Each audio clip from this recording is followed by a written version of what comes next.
All right. What the freak? Just getting situated. Give me a minute. Oh, damn.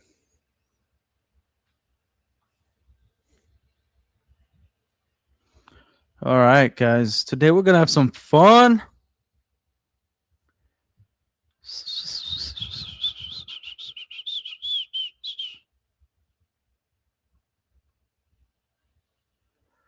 But, oh, shoot. I was fixing stuff. Maybe I should have waited just a little bit more. It's all good. All good. Welcome back to the stream, ladies and gentlemen. I just wanted to talk about the movie theater experience, just some fun stuff. Yo, Mark Hagan. It's always good to see you. Good to see you, dude. With the smiley face. But yeah, so I think it's good to kind of get out of the groove of always, keeping up with the news, keeping up with the cycle, whatever, especially with the bricks and minifig stuff. Like props to Reckless Ben. It just kind of sucks that like it's all negative stuff, right? Which is okay because it's important. But man, like I'm so sick of like just so much negativity. I just want to have some fun. I want to talk about, you know, Green Lantern. I want to talk about movies. I want to talk about the happy times, the good times. That's all I want to do, really.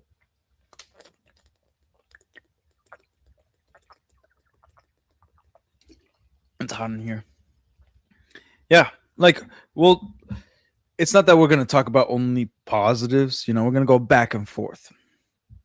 But it's all going to like relate. Like, for instance, I played the new Halo game, right? It was awful. Probably one of the worst games I've ever played. And it's because I haven't played a whole lot of games. But Halo's like my bread and butter. I play the crap out of that game. Did I like the Spider-Man movie? Dude, no. I enjoyed it when I was there. I had fun, but it's a bad movie. It's not a good film. It's like a really bad movie. As soon as you turn on your brain, yeah, it's a bad film, man. It's just not good. And nobody's willing to talk to me about it.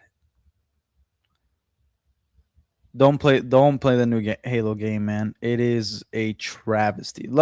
Like unfortunately, I streamed on StreamYards with the new Halo game, and then only after I found out StreamYard sucks for gaming. Didn't know. I did not know. I thought it would have been a good idea. I tried to like avoid OBS, but OBS is the best place to game. So didn't know that. Tyrannosaurus Rick with the grr. That's actually my initials, grr. I've answered this before. My favorite Punisher. My favorite Punisher is I do like the actor right now that plays the Punisher, but only from his first season and a little bit of his second season and season 2 of Daredevil. It's the only time I liked him as Punisher. Every other time it sucked. All the PTSD bullcrap. And then I do enjoy and I don't know the names, the Warzone Punisher quite a bit. I think he's a more like tough, comic accurate. I really do enjoy the movie with John Travolta though. I like that one. It's a bad film, but it's awesome. Not a bad film. It's just not that good. Not everything makes sense, but it's still an enjoyable freaking film. You know what I mean? And I think Warzone is free on Amazon Prime. You can watch it on Amazon Prime, which is great. Oh, I love it. And let me get this here. Oh my gosh, dude. There's always something. Always something.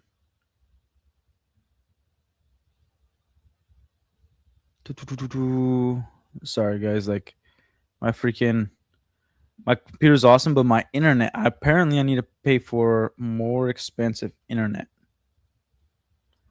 But yeah. Well, like I hope you're doing well. Any update on the new on opening of the business? Like no update. Still need the 7 million. Um, I always say six, but it's actually like the accurate number is like 7.8. Yeah, I need 7.8 million. So not that, and then the other one I need to build the website. So no. But anyways, the like I've again I've had offers to be like part of something else. Oh yeah. So my father, so Mark Agan, 7 mil. So my father was the CFO of a restaurant called Rodizio Grill, and it was the first Brazilian steakhouse here in the United States, and he was the CFO for 21 years. And me and him have been talking for the past year and a half about opening a Rodizio Grill together because I worked in pretty much every part other than corporate. My wife worked in corporate. We worked in every. I worked in every part of the restaurant, and he knows all the numbers, and so it's kind of a no brainer. You know what I mean? It's a no brainer. But yeah, yeah, Rodizio Grill, man. I've been grill master, gaúcho, the meat server, busboy, bartender. I worked in the kitchen. Yeah, I was the opening crew back when there were opening crews. Yeah, Rodizio Grill, and we want to build one. Except like every investor that we come across, like or that we know, they want to buy the land, and that takes so freaking long. And I really wanted to buy or get a place that was already open and like build from that building because I just thought like it just Florida has a bunch of them, man. I think it has like five, but none in the Tampa area, like Clearwater, Tampa. That's where I'm looking at. Just has to be like I just prefer to be like an hour away from the other ones. And my father was also a commercial realtor, so he knows how to where to go. You know what I mean? He knows how to find the spots. So finding the location isn't like the biggest issue. It's just getting the contract because you have to pony up 50 grand, getting the contract, and then the investor. And then in a year you have to you have a year to sign a lease or have a spot. That's how it works with restaurants usually, or franchise restaurants. Oh man, yeah, Tyrannosaurus Rex. There was no way to get any good steaks. You know, didn't have the time. But anyways, so what is the point of today's live stream, ladies and gentlemen? It is to just talk about the good old times. I'll talk a little bit about bricks and minifigs, but the good aspects of when I own the store. I'm going to talk about the love I have for movies, especially the MCU when it all started before it was the garbage that we know today. Same with DC Comics. It's just like nostalgia, really. I think part of the reason people buy toys, collect, is the nostalgic feel that they had when they were a kid. You know, going to the comic book shop, just having that sense of wonder. I think that's why everybody's so passionate. You feel me? What does that mean? What does that mean? Oh, a hero? Yeah. So it's like you you kind of want that sense of creativity again. You want that sense of awe and whatever else you want to label it, right? But you want those kind of good memories of back when everything was very innocent and great and whatever. Like like simple things. Like, dude, I can't remember when I was a teenager or a kid that I knew the name of a director that was that like they were in charge of the movie. I didn't know. If I saw Denzel Washington, it was a Denzel Washington film. I didn't know John Favreau at the time was the one that was directing Iron Man. Like I didn't. Nobody cared, but people started caring when these directors, these Hollywood morons, kept putting like all this woke BS in the films, and all this or even if it wasn't woke, it's just their own personal politics in it, and destroyed the adaptation they were supposed to adapt, right? And so it started. That's where everybody started realizing, like, oh shoot, we got to know who's in charge of this stuff. We got to know what's going on so that I can actually go to the movies and not support it or support something. Because it used to be like, man, like for instance, when Spider Man 1 came out, or Sam Raimi Spider Man, what what was in the theaters?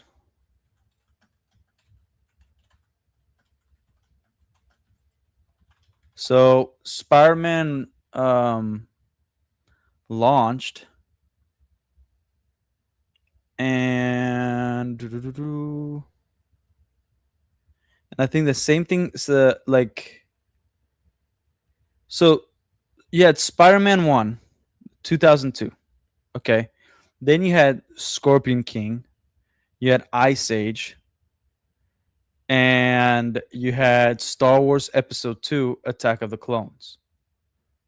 You know, that's just the ones that are like the biggest ones, but there's like 16 films. Like what were the Spider-Man Remy, what was in theaters when it launched? In Okay, movies that launched in 2002. Let's say that. Movies that launched in 2002. Oh my gosh, it's just freaking. All right, let's go through the popular. You had Lord of the Rings, The Two Towers, Star Wars 2, Attack of the Clones, Harry Potter, Chamber of Secrets, Men in Black 2, Austin Powers Gold Member, Spider-Man, um, Sam Raimi Spider Man, Lilo and Stitch, Ice Age, Scooby Doo, Signs, The Born Identity, Catch Me If You Can, Chicago. Like, you guys understand how many options you had? It was so great. Like, I remember me and my brother, we would go watch a film and be like, let's see if we could sneak into another one. You could spend all day at the movie theaters, but you can't do that no more because there's nothing to watch. There's nothing great that's out. There's nothing fun. It's like if there's one thing, that's it. And anything else that would be great is probably something that has already come out before. You know what I mean? Like it just you can't like just you can't spend all day at the theaters. You just can't. And it kind of sucks. It sucks because it's no longer an event. It's no longer fun because we're all worried about what's going to even like a movie that you're looking forward to, is it going to have this bull crap that I don't want? Is it going to be faithful to the adaptation? Or is it, at least if it's not faithful, it's none of that, is that at least going to be a fun film I can hang out with my buddies, take my family to, whatever it is. Like, dude, I I think everybody's had this when you went to the theaters and then you just probably didn't know what was on. You just went and knew you're going to watch a good film. Didn't know what was at the movie theaters.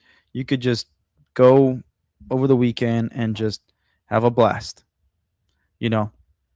And you didn't know what the names of the directors were. You may have known the lead actor, and sometimes you didn't, and you were still going to watch a great film. My mom took me to watch Iron Man for the first time. My mom had a rule. She's like, if we're gonna watch a film in the movie theaters, has to have explosions. She's like, I'm not watching some freaking drama, at the movies. Like, if I'm gonna spend money with those speakers, that screen, it needs to be explosions. So like, anytime Mission Impossible launched, we were at the movie theaters. We need to make YouTube movies and show them how it's done, but time and money is the tough part. Well, like with AI, you don't need you don't need any money really. It's just editing and like practicing. You know what I mean? Yeah, my mom was based, dude. She is based. Yeah, like I remember. So my dad took me to watch Iron Man 3.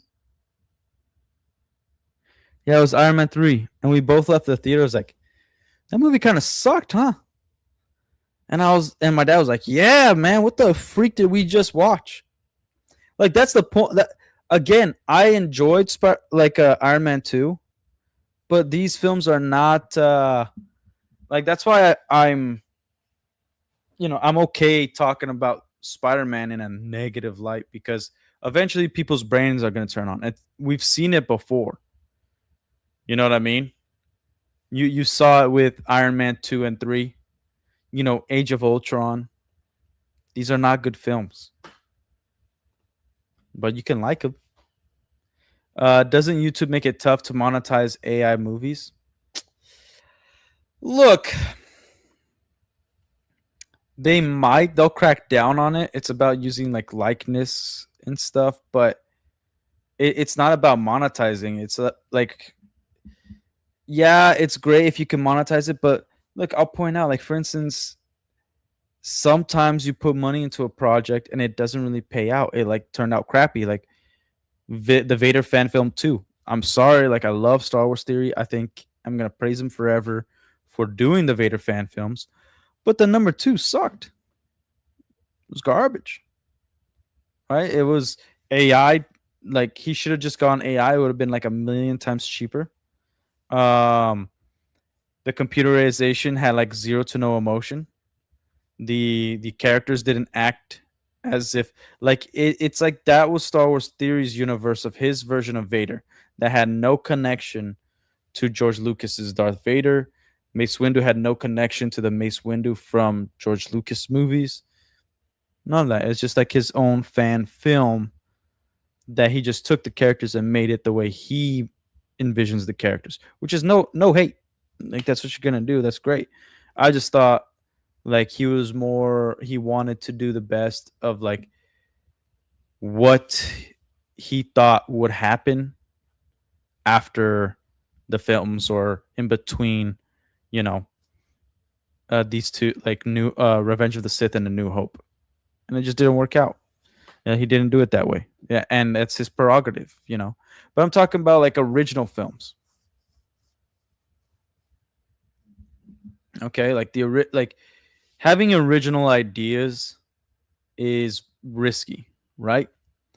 And we're not gonna go into all the formula and freaking all the hagabaloo of like how Hollywood has screwed up everything, and why we don't have physical media, why physical media was so important. Well, like I'll point out this: one of the reasons why we don't have original ideas is because if a movie flops at the box office, they could still make all their money back and also be profitable when it comes out on DVD. When Blockbuster was a thing. So when Blockbuster was a thing and we got it on video and DVD, we you're able to make your money back on an idea that of didn't work, unfortunately. You know what I mean? But yeah, like it's just hold on.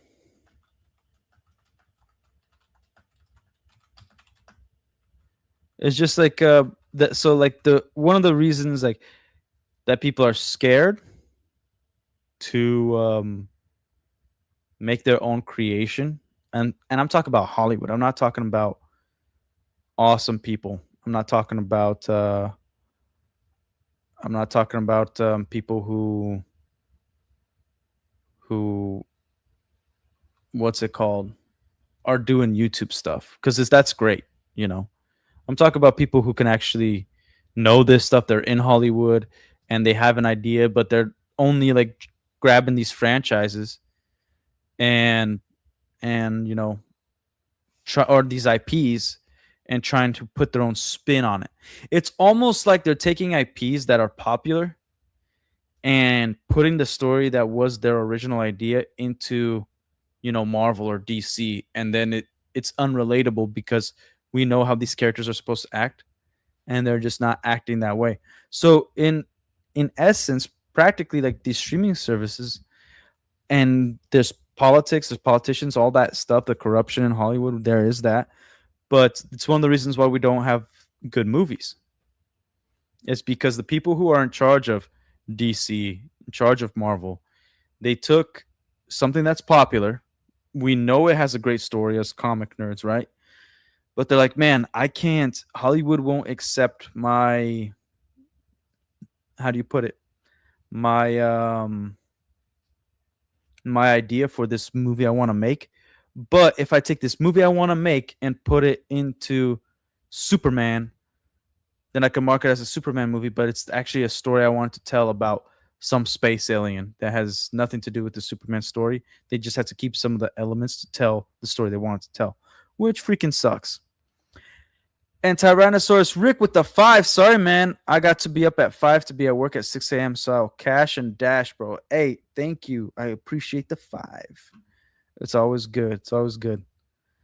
And good luck. Good luck at work and waking up early, man. The people that made fun of you for liking Star Wars are now in charge of the IP. Dude, Tony Ilias, you are so freaking correct. It's almost like all the bullies are in charge of all the things I love. Marvel, DC, Star Wars especially. Man, this was a fire I'm going to start this. This is a fire comment. This is what's up. Right here, Tony Ilias just speaking truth. Like, damn. Yeah. Yeah. Why do I have these headphones? I'm not listening to nothing. Oh my gosh, that's better. Oh, my ears, man. The combination of passion and competence is so powerful. It's like they're actively selecting against it. Yeah. Oh, freaking Leslie Headland. Oh, I hate Leslie. Why isn't Leslie Headland in jail? If you guys don't know, Ahsoka 2's coming out, right? She wrote The Acolyte, and I think it's the most expensive TV show that Lucasfilm did. Am I wrong? I'm pretty sure. And then made like the lesbian space witches. She made, you know, Anakin Chosen One not a thing. And you know, she was Harvey Weinstein's personal assistant. That means she knew when people were gonna get pumped. She knew when she knew Harvey Weinstein's,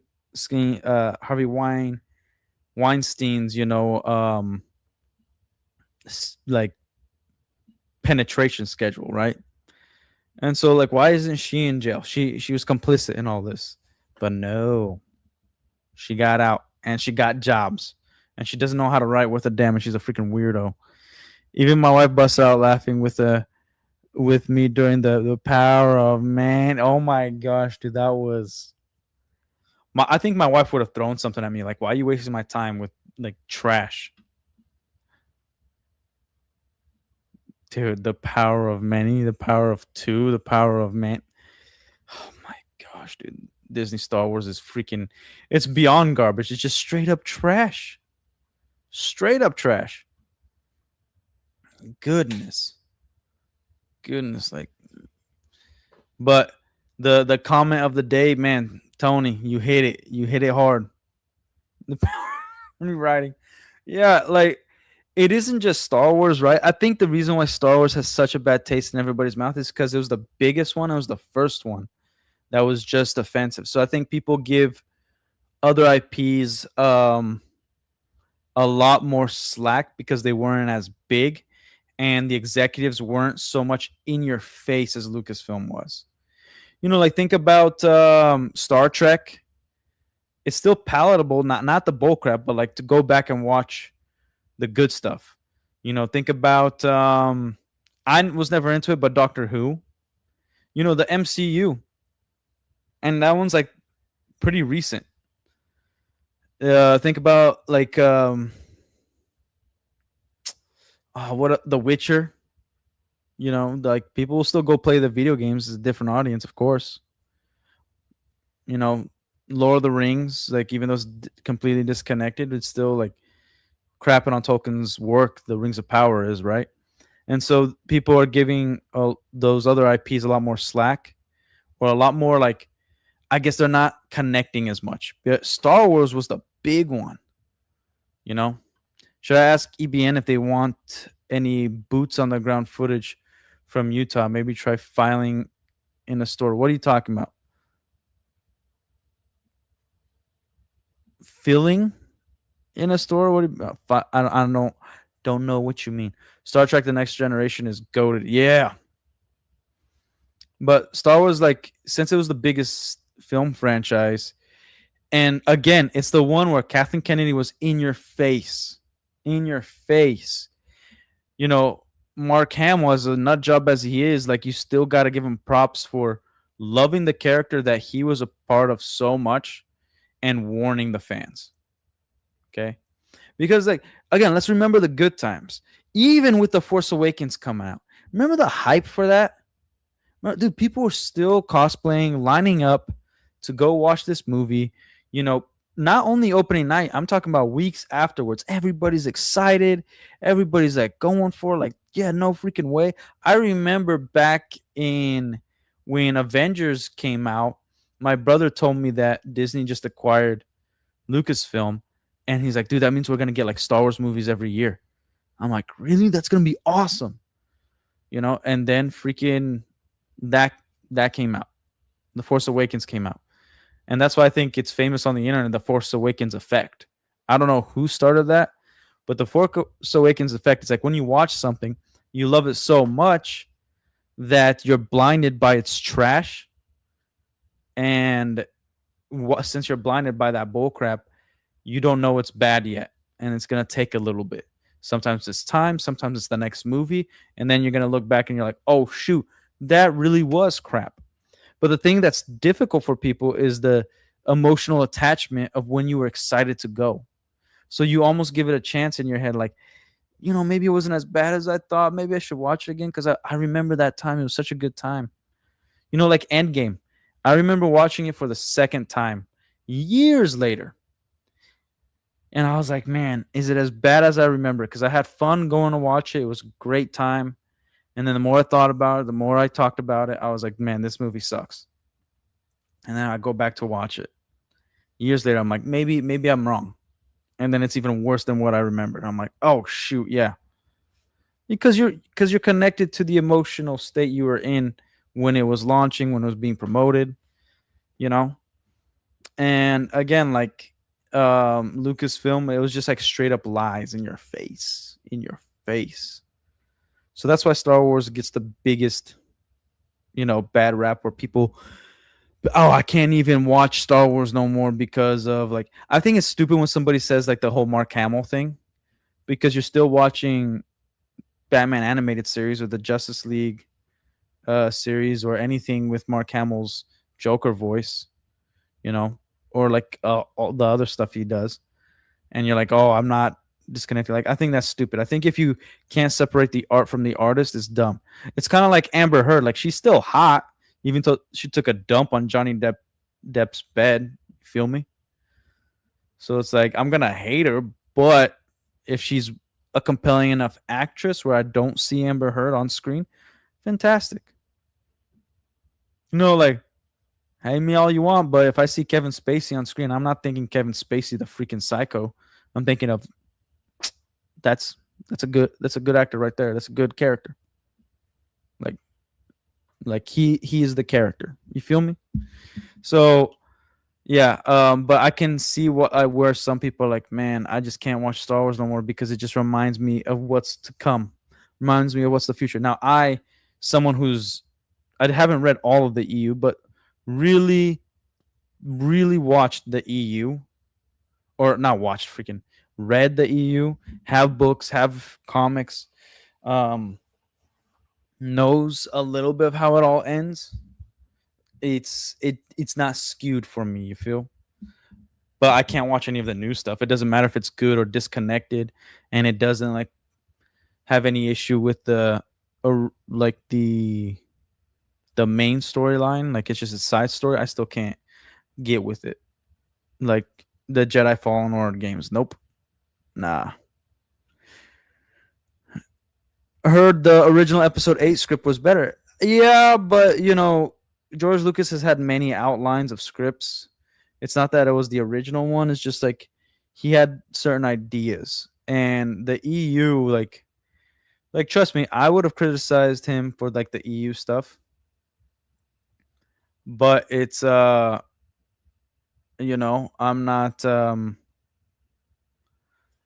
not going to, how do I put it? I'm not going to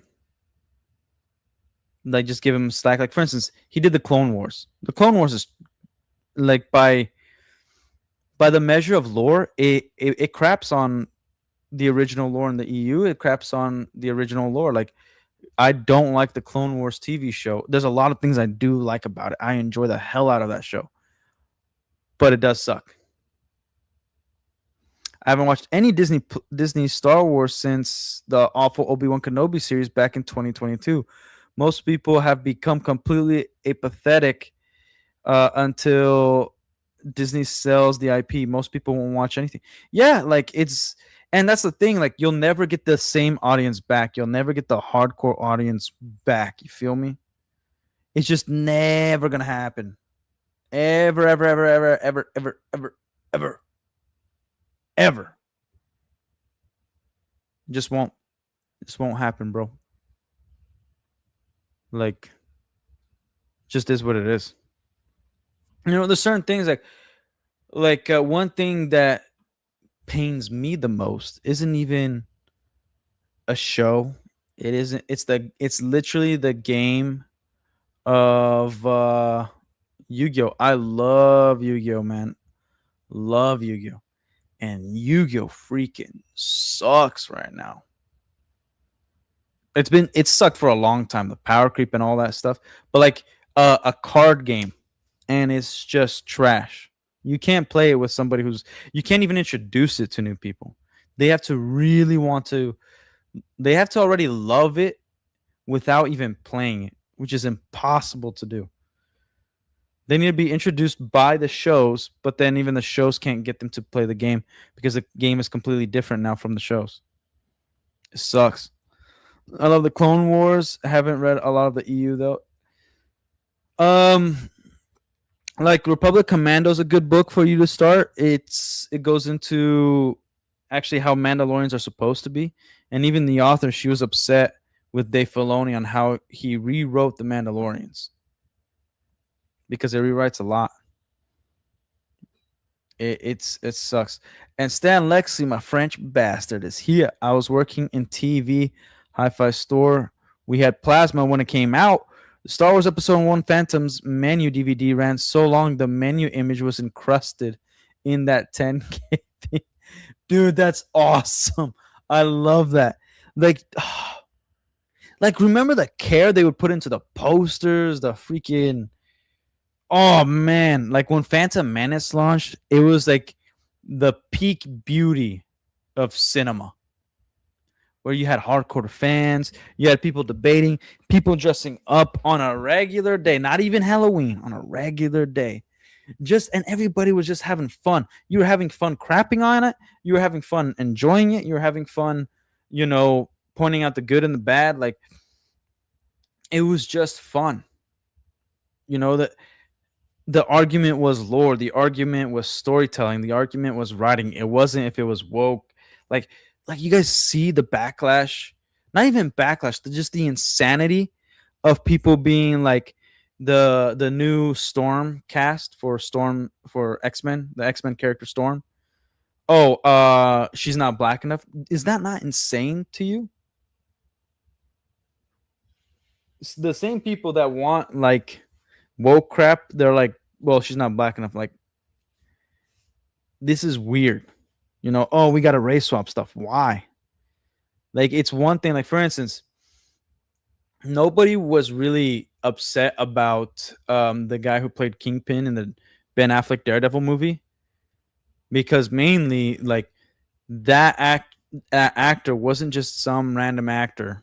You know, he's still like the biggest, beefiest Kingpin ever, and nobody was mad because it was still like what's his Clark Duncan or something? Daredevil movie Kingpin. Like, let me show you how big this bastard was. Oh my gosh, man. So is Kingpin? What's the Michael Clark Duncan? He was one of my favorite actors. Like, I don't think you guys really can comprehend how big this guy was. Like, oh my gosh.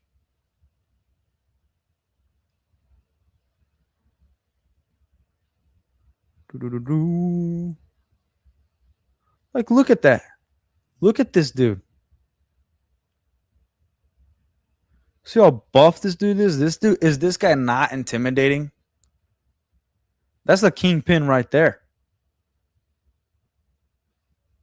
Like, dude, look at his arms, man. Oh my gosh, dude.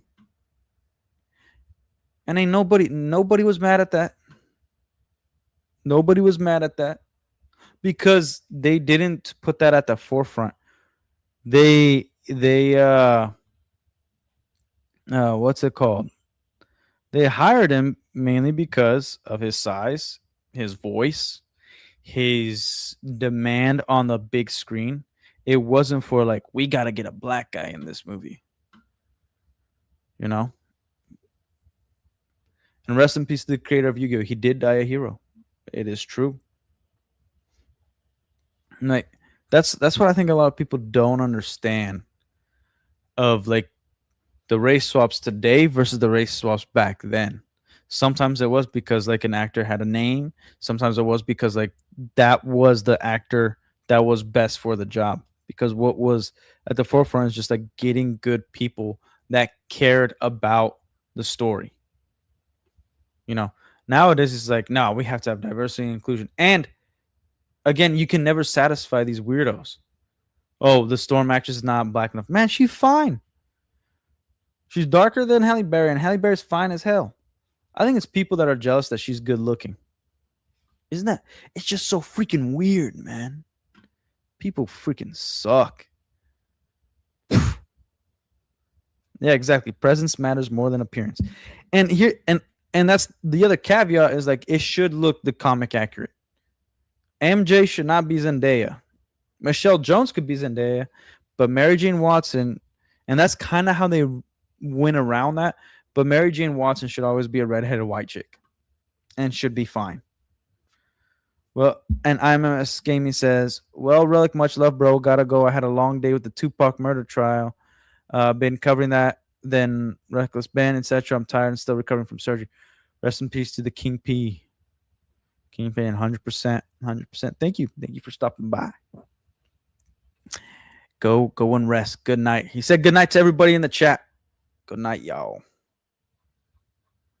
But yes. Like, man, I just miss having a good time. I just miss I miss not having plans. Now I have to, like, I was thinking about this the other day. Like, me growing up, I love the movies, man. Loved it, especially as a teenager. It was what we did every freaking weekend. All right. I remember when movie tickets were like $4.50. And then we were like freaking super pissed when it got up to $8. We're like, no, $7.50. And then it got up to $9 eventually. And we were like, nah, this is some bull crap. And today it's what, like almost $20 a ticket in most movie theaters, and I think the average is like 25. At least here it's like $20. It's insane. But I was thinking, like, okay, I really want to take my kids to the movie theaters, right? I'm like, what's the first movie they're gonna watch? And regardless of what it is, I have to go watch the damn movie first, and then see if there's any bullcrap, dissect it, then take my kids to it. And I gotta watch reviews. I gotta make sure it's all like nothing is being corrupting the mind of the innocent. It's just pathetic, man. It sucks too, cause like I just wanna go have a good time with my family, and that can't happen no more. They made Terry a white dude in the Spawn movie, and he was black in the comic.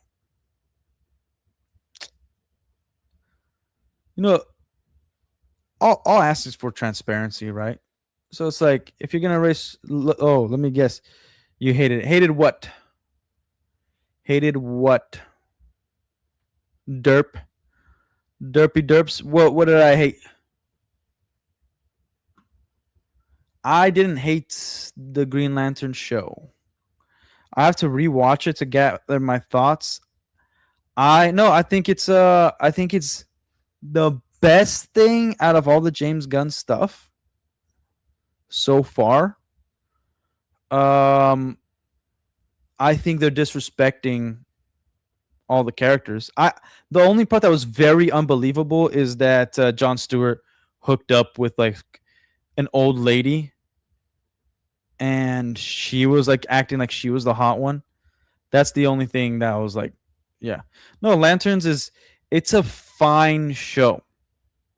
The first 10 minutes is pretty solid, and then it's kind of wonky.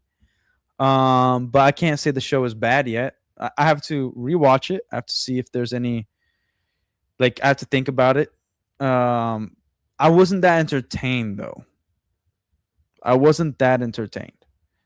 The My sense of disbelief with the whole old lady thing, I was like, yeah, no. And like the actor that plays Jon Stewart's a good looking guy. I didn't like how dirty they did Hal Jordan. I just didn't like that at all. They deconstructed him. Which brings me to my next point. Like, not even the Lantern show I can like show my kids, like have some fun.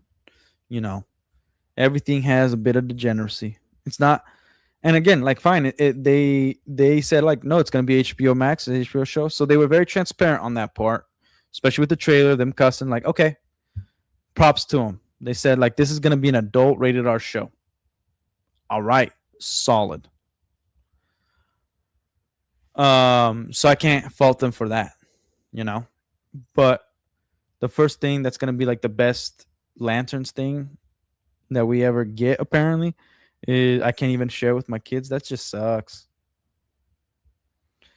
Cinema's still an art. That's why I ain't like hero movies just be green screen.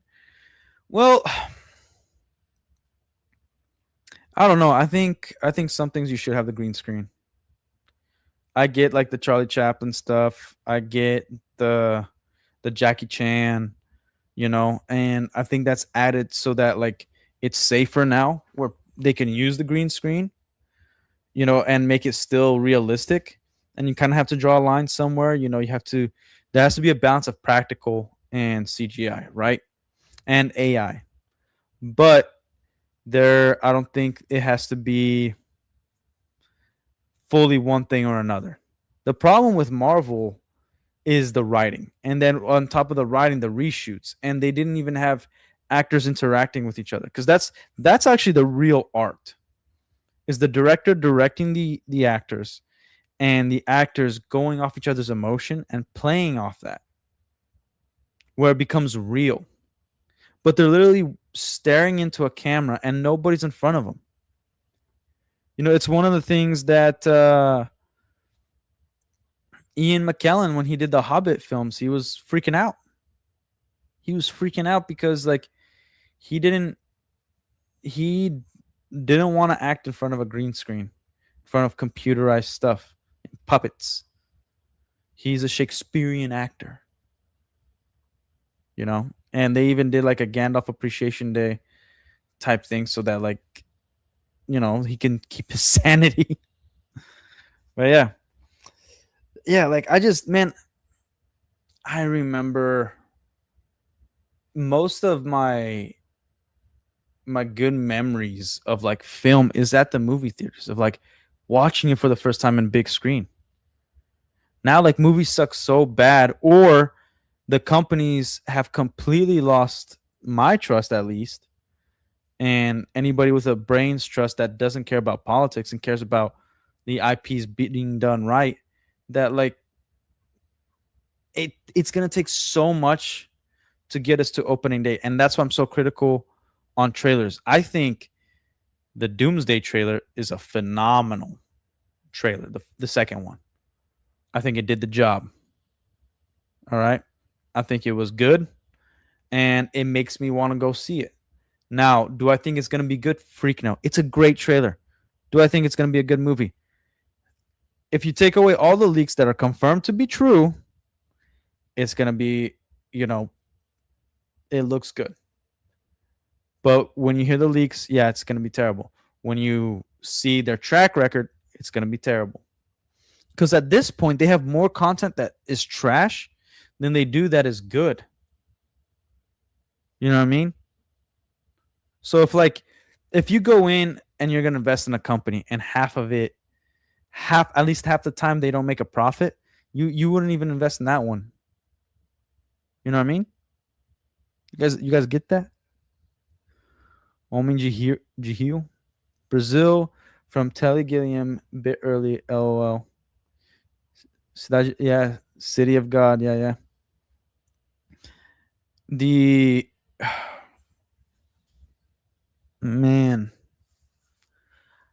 it just sucks. It really does suck when you can't just trust the trailer to be like this is gonna be the movie, and then you go and I'm even okay watching a badly written film if it entertains me. Like I'm saying I'm okay with it. It's not that I'm gonna like it. If it entertains me and it didn't shove any politics in my face. If at least like, hey, look, they tried something and it didn't work, that's one thing. But if it's like I hate badly written films overall. Okay. There's some gems out there that you knew they had fun. They really cared, but there was just some things they didn't think through. You know, like Hugh Jackman's Van Helsing film. I love that film, man. I'm a sucker for monster films. Like I don't like horror, but monster films, Frankenstein, Dracula, Van Helsing, dude, man. Like the props in that show, like that they did a decent blend. Like CGI wasn't all there. It was really bad in some parts, but they did a good blend of working on CGI and having practical effects. They did. You know, the writing was in terms of writing, it is like a 3 out of 10. Maybe it's a 5 out of 10. But in terms of entertainment, dude, it's a fun ride. Van Helsing, Hugh Jackman's Van Helsing, that's a freaking fun ride, man.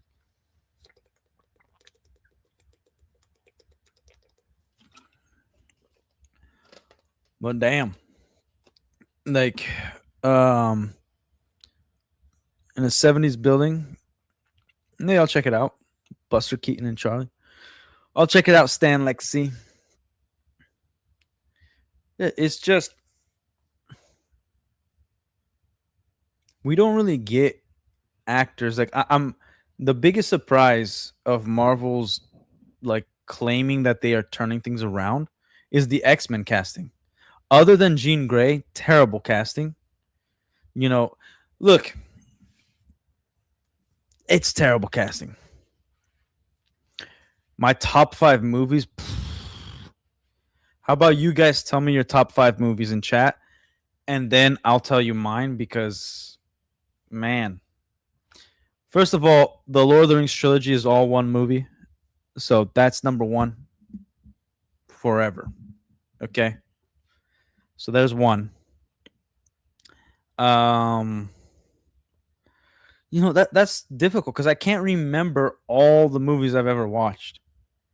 And as soon as I put it on my list, like I'm gonna remember one movie that was like one of the best movies I ever watched, and it's just it ain't gonna compute as of right now. Original Dune, Star Wars, right? Holy Grail, hell yeah, hell yeah. I do like man, I do like Braveheart. I'll tell you movies I really like. Braveheart. I won't say it's my top five. Obviously, Lord of the Rings. Um, The League of Extraordinary Gentlemen. It's a crappy film. Love it though. Terminator 2 and Terminator 1. Mainly number 2. Hmm. The Prestige. I think The Prestige is awesome. Love that film. Man, what films? V for Vendetta is probably one of my top films. V for Vendetta. I think it's a freaking phenomenal film. I think it's one of those films that I think everybody should watch it at some point. It is rated R, so you can't really watch it with your kids. It's up to you. Watch it first, and then you do whatever the hell you want to do. But man, V for Vendetta, that's gotta be one of the top films ever.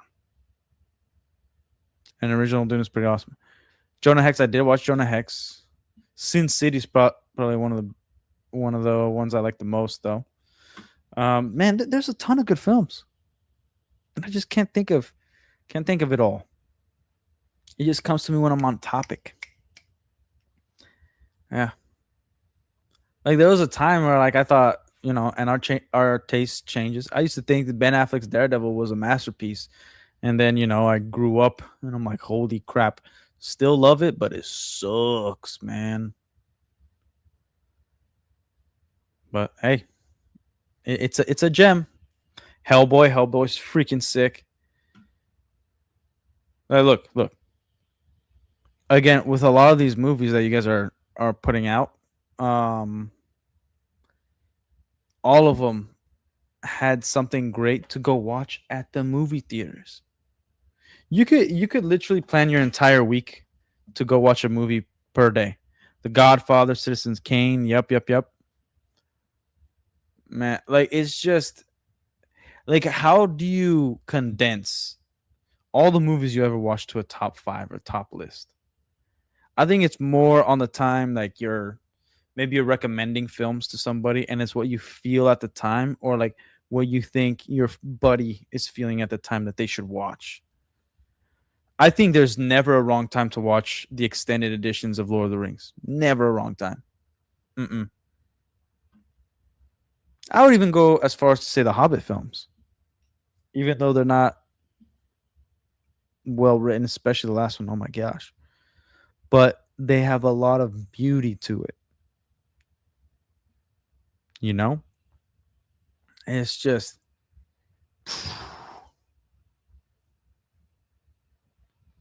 like I like you can't even trust the internet to give you a top rating of like the best 100 films ever made. You can't. You know one movie I love to watch is the Incredible Hulk movie with Edward Norton. That is just awesome. It's just phenomenal, man. There's Jurassic Park.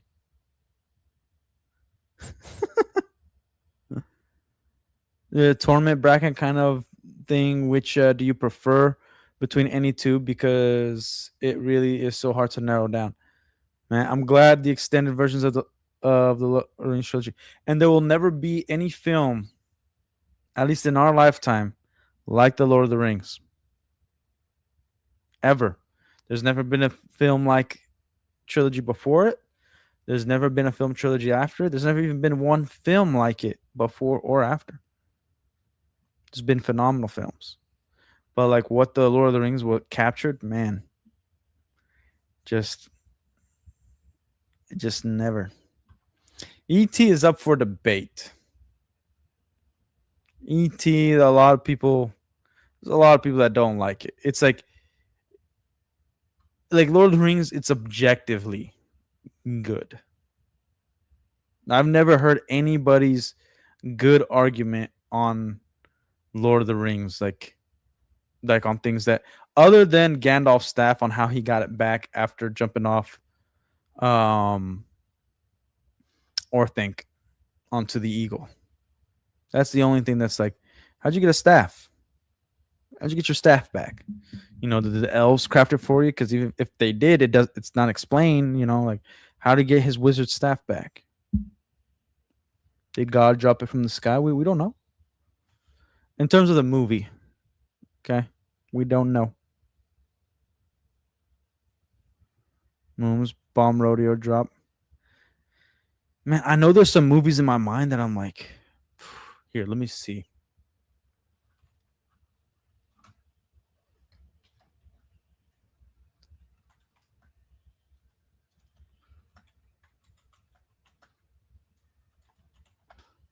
There's some movies in Brazil that I really like. Alto da Compadecida. It's one of the best. Batman Begins and Dark Knight. Freaking Schindler's List. It's a great movie. Fight Club. Can't believe it. People like Inception that much. That's crazy. The Matrix. Guys, The Matrix. The Matrix, guys. Like, how did we forget about that? Silence of the Lambs. Oh, the Green Miles, man. Green Mile. Got Back to the Future. Gladiator. Man, those are freaking phenomenal films. Like I said, The Prestige. I love The Prestige. Let's see.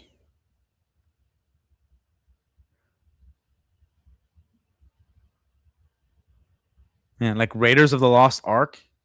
How did nobody mention Indiana Jones? Troy, right? Freaking review DS. Is it DSP Hill USA or DS Phil? Yeah, but I still like the other two Matrix movies. I know they suck. Like, dude, Good Will Hunting, man, Aliens, the first Toy Story. That's one of the best films ever. Here's a film that, if you guys haven't watched this, it was usually on Netflix. Here's a film I'll recommend everybody to watch, and it's a Bollywood film. It's called Three Idiots. Trust me, trust. Tearjerker, man. And I'm not the biggest fan of Indians, but man, Three Idiots, one of the best films I've ever saw. Came out in 2009. Three Idiots. My wife told me about it. Man, it's so good. So good.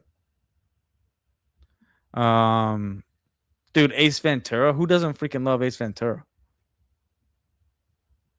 Then you got Scarface, Full Metal Jacket, Die Hard. Oh, Die Hard. Man. Well, so good. So good. Let's see. Actually, one movie that I enjoyed that was like one of the more recent ones was Green Book. I enjoyed that film. But yeah, did kind of still Tintin for Indiana Jones. Still love him. We mean kind of DS Phil. Okay, cool. Taxi Driver wasn't too bad. The Father. Ooh, The Father. And it came out in 2020. You see, there's these gems, these great films that still come out, but they're not getting. I don't think they get the praise they deserve. Like the movie, um, you know, remember 2022? What really brought. Here's a good reminder for everybody. What really brought people back to Battleship was all right. Yeah. What brought people back to the theaters was Tom Cruise with Top Gun Maverick in 2022. That was Hollywood's saving grace. I think it's a good reminder. And all he did was like, hey, we're making a film for you guys, for the fans. Like, thank you for coming. That's all he did. And even like that's Hollywood's MO now. Like you go watch the Spider-Man film, it's Tom Holland on screen being like, thank you for watching it in the movie theaters as it should be watched. All this stuff. Like everybody try to copy him and it's all disingenuous. Like, come on, man. Dude, Gone with the Wind, one of the best movies ever made. Catch Me If You Can, Chinatown. Ben Hur. Ben Hur is probably one of the top movies ever. I love Ben Hur. And remember the movie Moses. I don't care if you're religious or not. It's a freaking great film. Great film. Ford versus Ferrari. That was more of the recent ones. 2019 it came out. Man, man, oh man. But that, like, again, there's so many great films out there. It's so hard to narrow it down to your top five.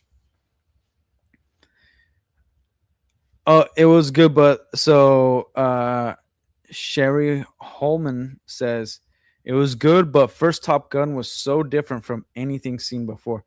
I get that 100%, and that's why it's so awesome. It's so awesome. But again, with the whole COVID thing, what brought back people to the theaters was Top Gun Maverick, and it's a great film. I won't say it's better than the first one, but it's one of those films that, like, man, you should go to the movie theater to watch it. Rambo, yeah, Rambo, Rocky, Rambo, man, I just want to watch some good movies again that I could trust that they cared about the story and it's not filled with politics, it's not filled with anything, anything. Just this is the story and that's it. There's no freaking agendas behind it. So that's why I say, like, Marvel looks like they want to turn things around. It looks like. I'm not saying it is. It looks like it. And it's not because of Doomsday. It's mainly because of the X-Men casting. They actually casted some good-looking women for once, because I do not understand the whole Hollywood, like the past 10 years, like all these ugly chicks are getting roles that they should not be getting. Like, damn. Like, I don't care what you say. Like, I get to see ugly people on the street every day when I walk out my door. When I choose to watch something on screen, I want them to be good looking. Sue me. Like James Bond, for him to be believable as a womanizer, as a lady killer, he's got to be a good looking actor. And what's the dude's name that just did the most recent James Bond, Casino Royale and stuff? Uh, yeah, I forgot his name. Here, let me look it up. This is how bad I am with the Hollywood names. And again, it's one of my points. Like, we didn't really care about this stuff not too long ago. What is the actor name?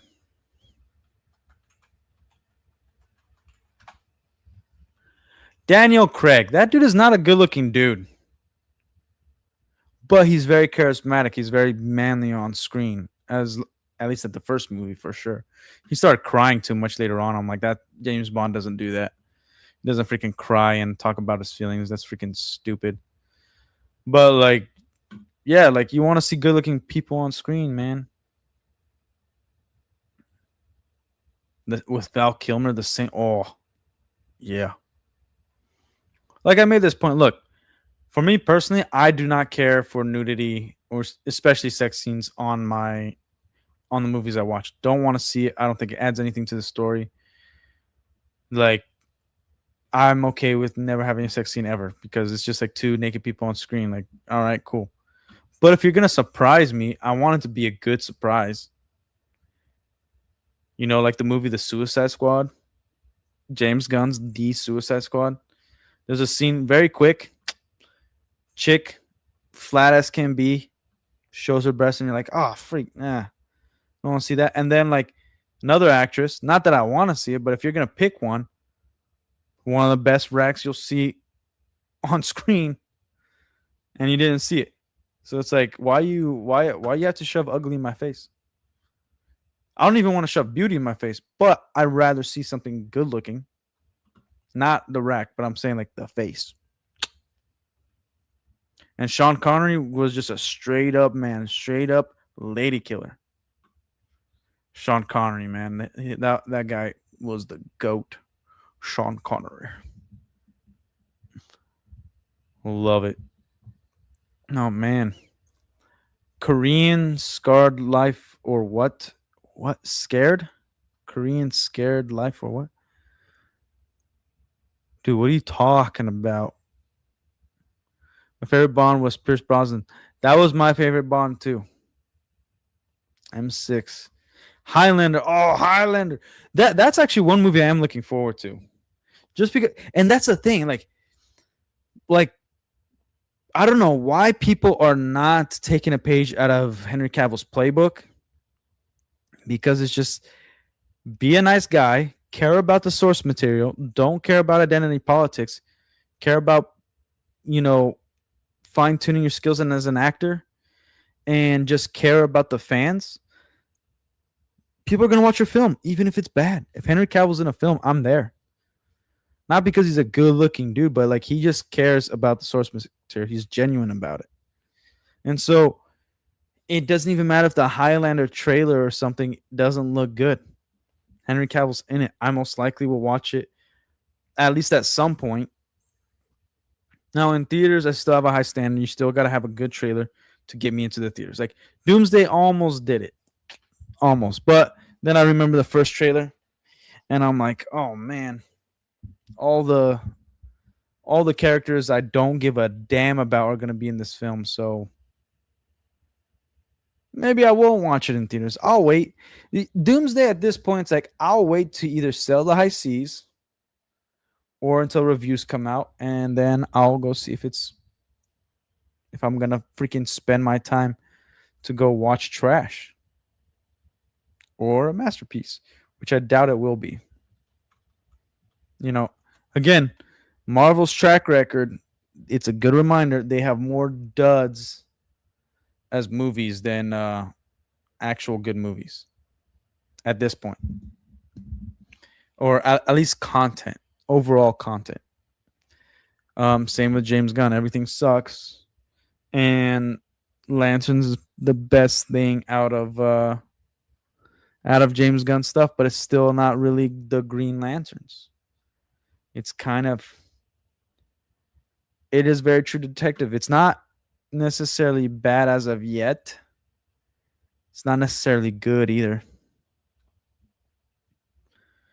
Oh, Angelina Jolie as Lara Croft. It was a good thing. It was a feast for the eyes. Yeah, Brandon Gleeson and Daniel Day Lewis. You know, you know what movies I really enjoy watching, and including the spin-off, just the one spin-off though, is the Mummy movies. The Mummy 1 and the Mummy 2. The Mummy 3 doesn't exist. And then the Scorpion King. I'll watch the crap out of the Scorpion King. Like those are the man, those are the films. I love those like adventure wacky films. It's so much fun. Astria Adams, you're welcome. Go watch it. You're going to love it so much, especially the first one. Go watch it today. Like if anybody's going to leave the stream early, go watch The Mummy.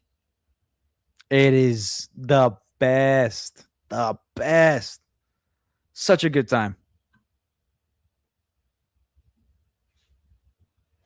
Really, yeah. It's because people actually cared. They cared to make good films. They cared, man, and they understood common sense. Okay, it was very easy. It was very easy to have common sense. It was just like, hey, we need to make money. We need to do things that people like. This isn't a story for myself. I'm not buying something to like watch myself. I'm investing in this. I'm writing this so that other people can watch it. You know, I want to provide this for the people. But now, like, you get people know I want a pat on the back, so I'm gonna provide this for my friends that are all freaking Hollywood weirdos, you know, sucking each other off and doing crazy stuff, you know, behind the curtain. Yeah, the first season of True Detective was the best. It was really good. Alexandra Daddario was great in that. I know why you think she was great in that, man. I got my eye on you. But to my original point, yes, I'd rather see that than a lot of these other things we've been seeing. Man, it should be illegal for ugly people to work in Hollywood unless they're gonna play an ugly role. You know what I mean? Like Zendaya should be playing high school until like her 40s. Because then at least if she gets some wrinkles and gains some weight, she will actually look like a woman. She just looks like a girl. You know what I mean? Like crazy. Like, do you guys understand that in the new movie we're supposed to think that all these people are almost 30 years old? They're still children. Nobody's an adult in that film. Everybody's a moron. Like it's crazy.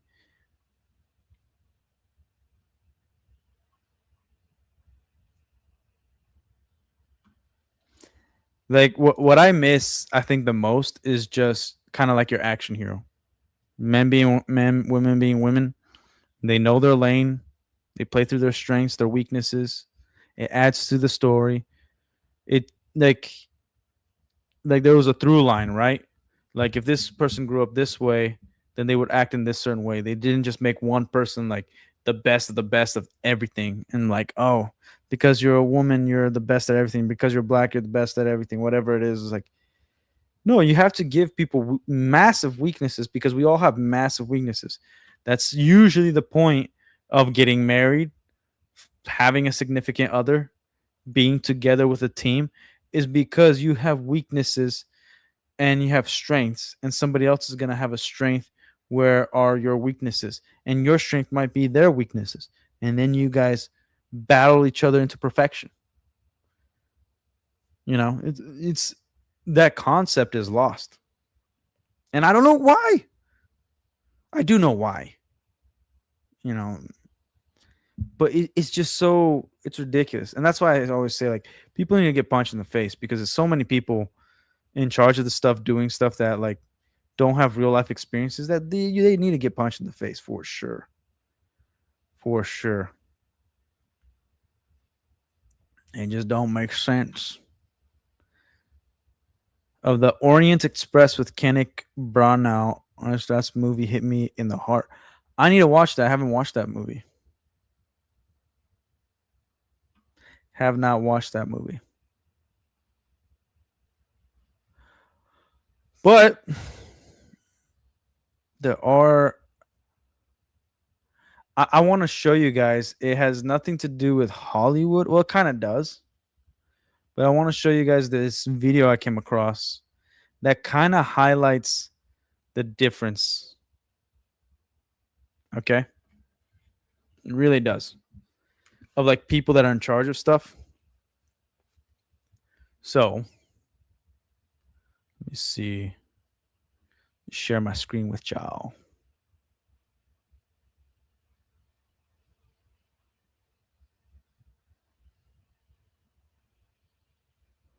All right. This movie is called Ex Bungie next to 343 Industries. Like the difference between the two. Is the Master Chief a traitor? Is he going to die? Who's this dude that just shot him? What are you talking about? He didn't shoot him. The Master Chief was going to shoot him.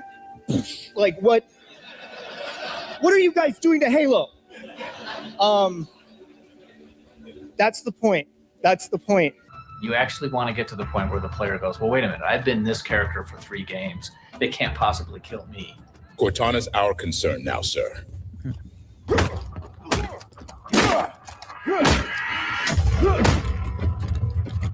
Is it more satisfying as a player to kill Guilty Spark yourself or to see the Chief do it in cinematic? But as soon as you make that decision, you're taking that action away from the player. Now, Master Chief. So you see what's like one of the difference, right?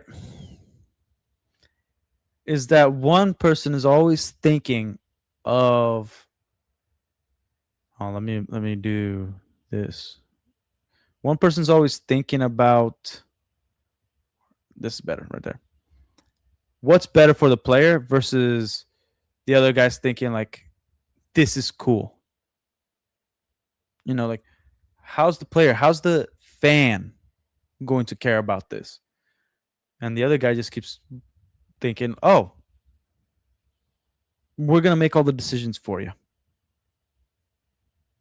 It begins a deeply personal journey, questioning authority and searching for the truth. There's no sense of heroic action if there's no real consequences. Do it. Is Miranda coming across as strong enough? Now. Does the Arbiter have enough vengeance built up in him to really push that sword into truth? You must be silenced. The journey is the important part. The growth is the important part. And so really, where does he still need to go as a human? That became the key to not just the story of Halo 4, but the entire trilogy. You need to constantly remind players of what they're missing, that this thing is something worth going after. But if it was just a straight, now go find her, here's a map, people wouldn't care. Chief, it's not safe. Master Chief is human. He's not a machine. He's not a set of armor with a big weapon. Gosh. He's a human with resilience. The success of the story is we didn't pump a lot of time into figuring out who the Master Chief was and why he was a ghost in the shell. We thought he is a husk. He's a big green suit of armor that you move around. There's something good about it. Like, and I get it, it's the video game context, but you could also play that into, you know, the writing of like movies, right? Allowing the audience to figure these things out, allowing the audience to, you know, think for themselves, not treat the audience like they're idiots. And so like, oh, it's human, we got to talk about his feelings and all that. Screw his feelings. We are playing it. So all the emotion that Master Chief feels is the emotion that we're supposed to feel. And if that's not happening, then we're not really following a story. We're doing exactly what 343 did, is map, now find this, next map, find this, next, and it's just boring. Has nothing to it, nothing. And that's the same thing that happened to movies. It's just like, well, now this scene is going to happen this way. It's like, no, how is this going to gravitate to the audience, like the fan? We want to provide them a story. You know, we want them to go on this journey that is about this character, but where they can also still connect. And it's really like the audience's journey. It isn't about like the character's journey, like, and really putting the fan first. Like, why are people into this? Why did people care about this in the first place? We need to respect that. There's none of that thinking is in Hollywood.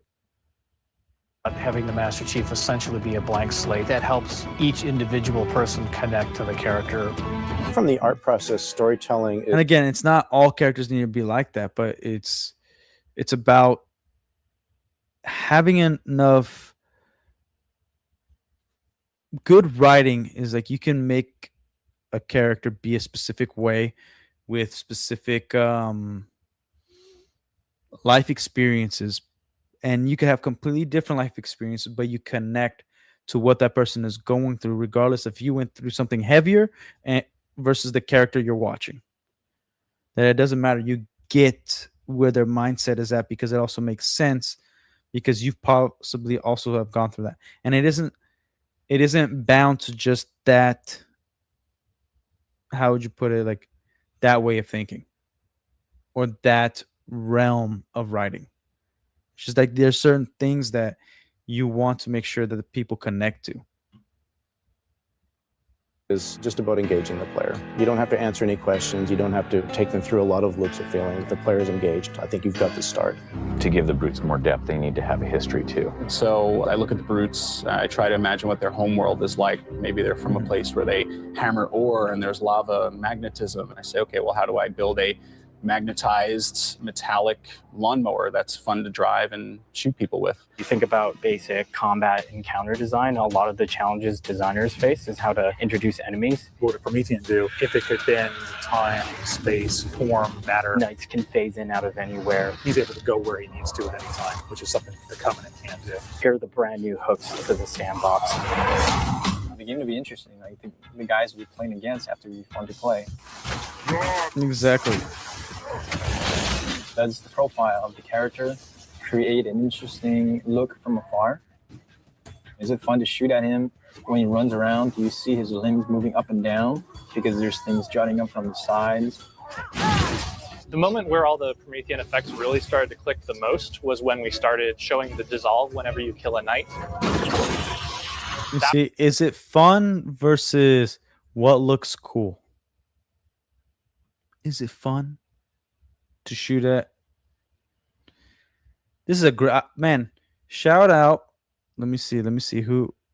Shout out to Crowbat with 1.2 million subscribers. Phenomenal video. That was really when we started to feel, yes, this is something cool, this is something unique, and something that we haven't really seen before. You can have all the great graphics and all the different characters and lots of different weapons with amazing effects, but if you don't nail that 30 seconds, you're not going to have a great game. The sandbox, you guys hear that? The different. This is something unique and something that we haven't really seen before. You can have all the great graphics and all the different characters and lots of different weapons with amazing effects, but if you don't nail that 30 seconds, you're not going to have a great game. The sandbox is all of the characters and weapons and vehicles in the game and how they interact with each other through damage and AI and the player control. The art direction specifically for Halo 4 isn't about creating an emotional tone for Halo 4. It's about creating an emotional tone for every single moment and experience that the player needs to understand. This is gorgeous, but this is an absolutely awful space to fight bad guys in. Tell them to drop everything and recraft this. This space needs to be fun before it's pretty. Every mission has its own. Fun before it's pretty. Oh, love that. Man. Feeling, and you don't just get that sense of, oh, I'm going from room to room and just killing more guys. We tried coming up with this perfect mix of stuff that was still relatable. You would still identify a weapon as a rifle or a shotgun or a submachine gun, even though they're almost magical.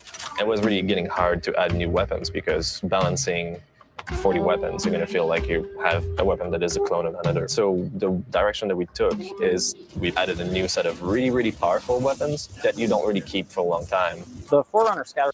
Like one thing that I wanted to point out, Marty O'Donnell recently has spoken on the difference in like how people, or maybe not the difference, but like how he thought of when they were writing the game, of like you don't want like the same line or a cinematic to happen every time you die in a specific spot, right?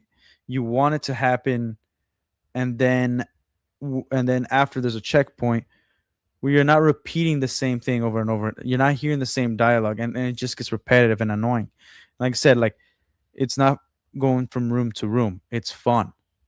It's all different. It makes sense in a way. And it's, oh, man. This video is great. That was probably the first one where we really... Yeah, and where it's like you're adding weapons just to add them instead of like balancing out the sandbox. Oh, you're just making another identical weapon? Like, it's such... I enjoyed it. Not gonna lie, I enjoy a lot of the Halo 4 stuff.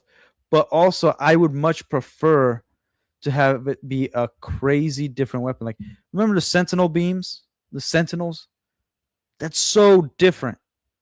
No weapon that the Covenant have or the humans have, the UNSC has, is like the Sentinel beam.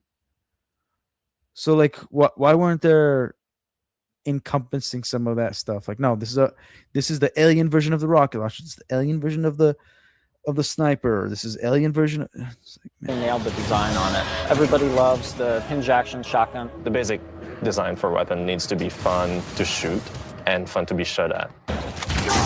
Yeah.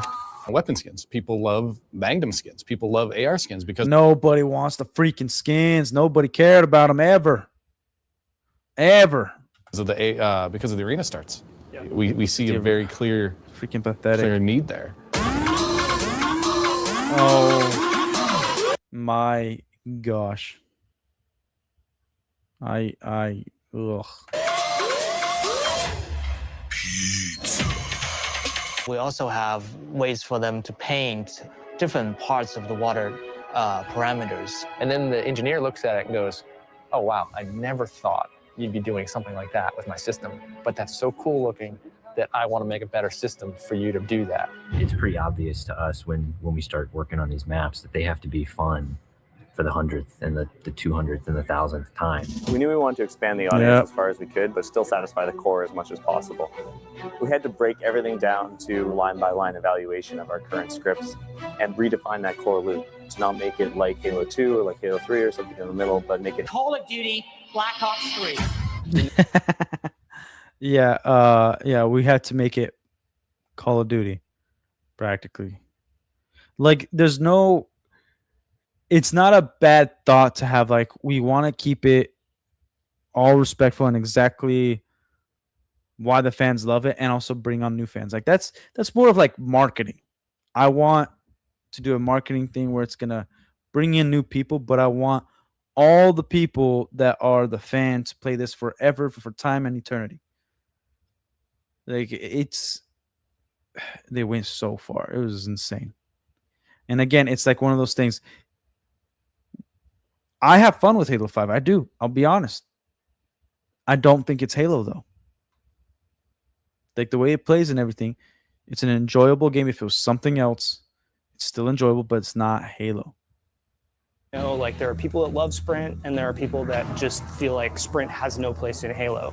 And so for us, it was about how do we balance that? How do we counter that? Every weapon now has a zoom in. Holographic image comes up. It's all slick. I hate... Here, 1 second. I'm going to stop sharing. I hate that holographic imagery where everything can zoom in. I thought that was ridiculous. Not only did I think that was ridiculous, but we never needed Sprint. Now, they could have balanced it out, but Sprint just became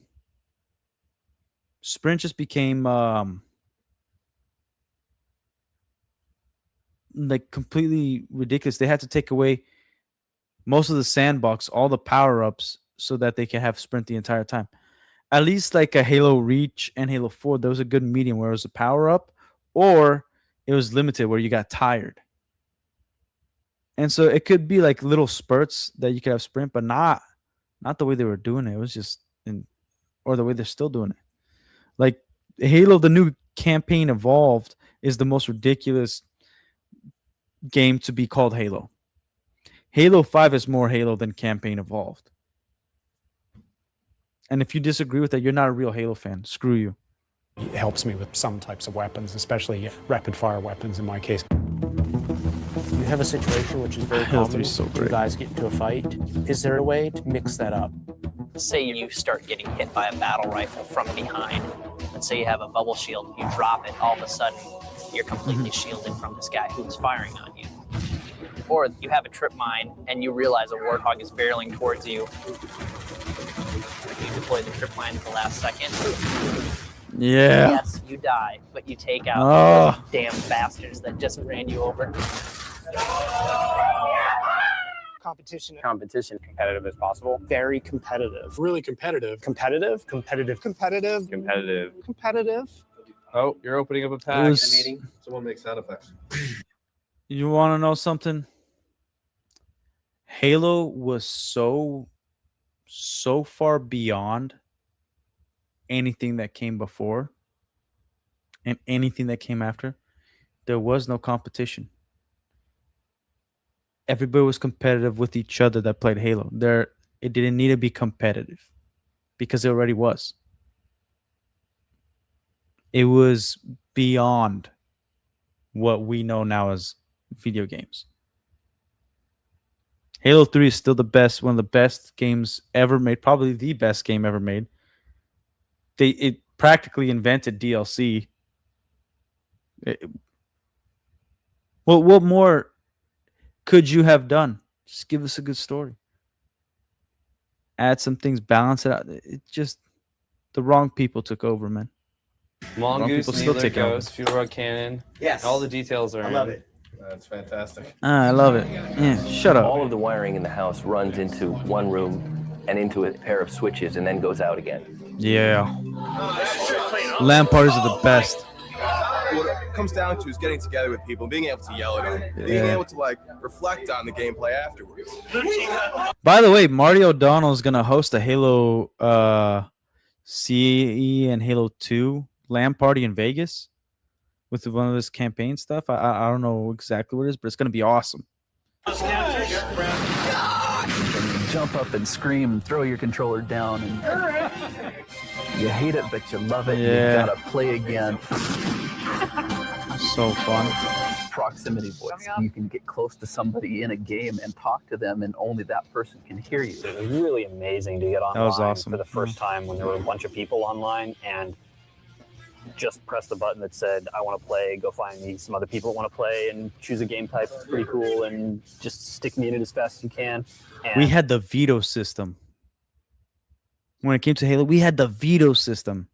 We don't want to play that map, boom. And then you can all just get together, have a host, and that host can pick. Oh, man, it was just, you could pick the game mode. We could all vote on the game mode, the map, all of it. It was phenomenal. to have that process happen in like 5 seconds. So many Halo things 2 I forgot about. Anniversary will contain the original Halo 2 multiplayer exactly as it shipped 10 years ago. Launch was ridiculous.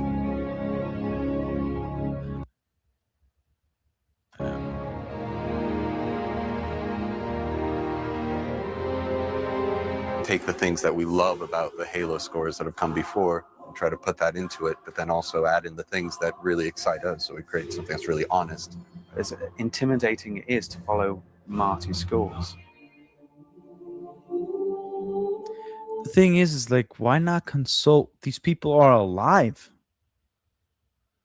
Why didn't you just consult with Marty?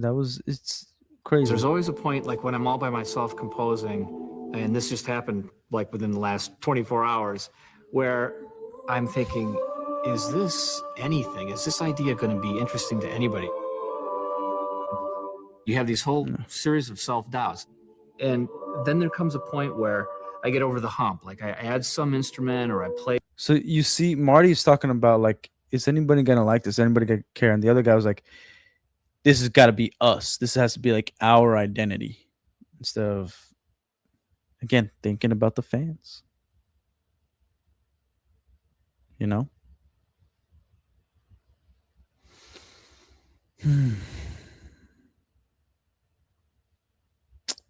Love you, Marty. Some melody, and it's like, oh, okay. That's what this was meant to be.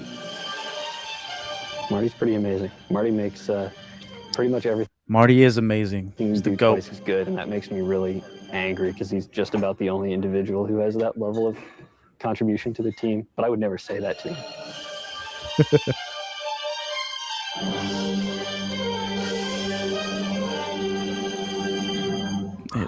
There it is. Bet you can't stick it. Oh, you're on. What was that? Something for the fans. I like that. That was That's for the little glowy. that's for the really plasma grenade. hardcore like German press corps. Something for the fans. Remember when people cared about the fans they had? I care about you. Not enough to make an awesome, perfect video game that stands the test of time. Sorry, but I do care. My skills are limited versus the original Bungie staff. Let's move. Take him out.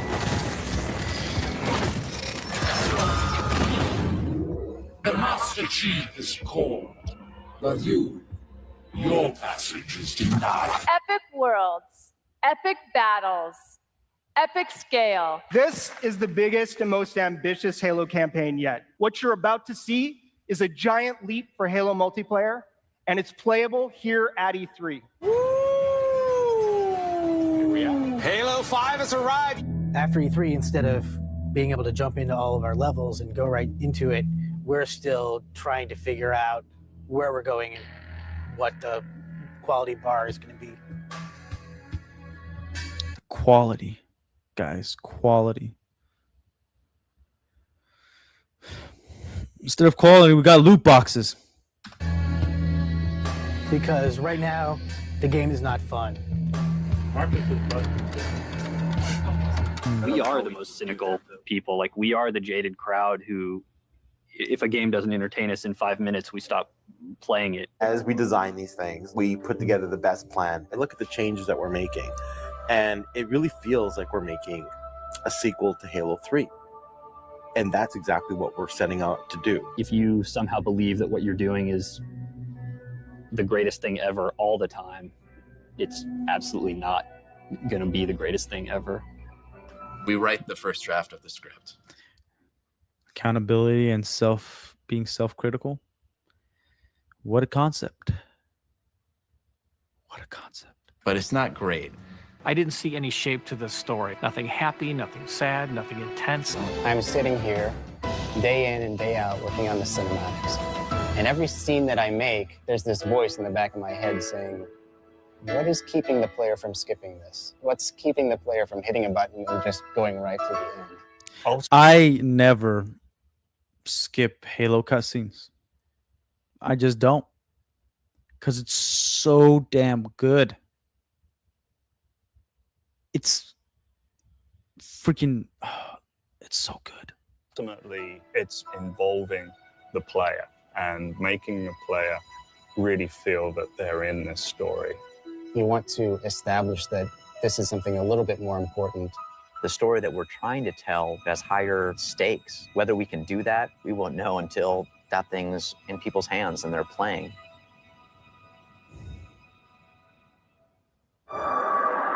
This is Spartan 117. Can anyone hear me? Over. Well, we had such a great ending so to good. Halo 2 where Master Chief said, I want to finish the fight. Master Chief, do you mind telling me what you're doing on that ship? Sir, finishing this fight.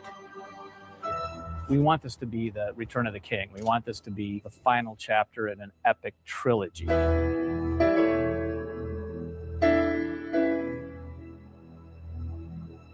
This is the end of our trilogy. This is going to be the end of the story. Hell yeah.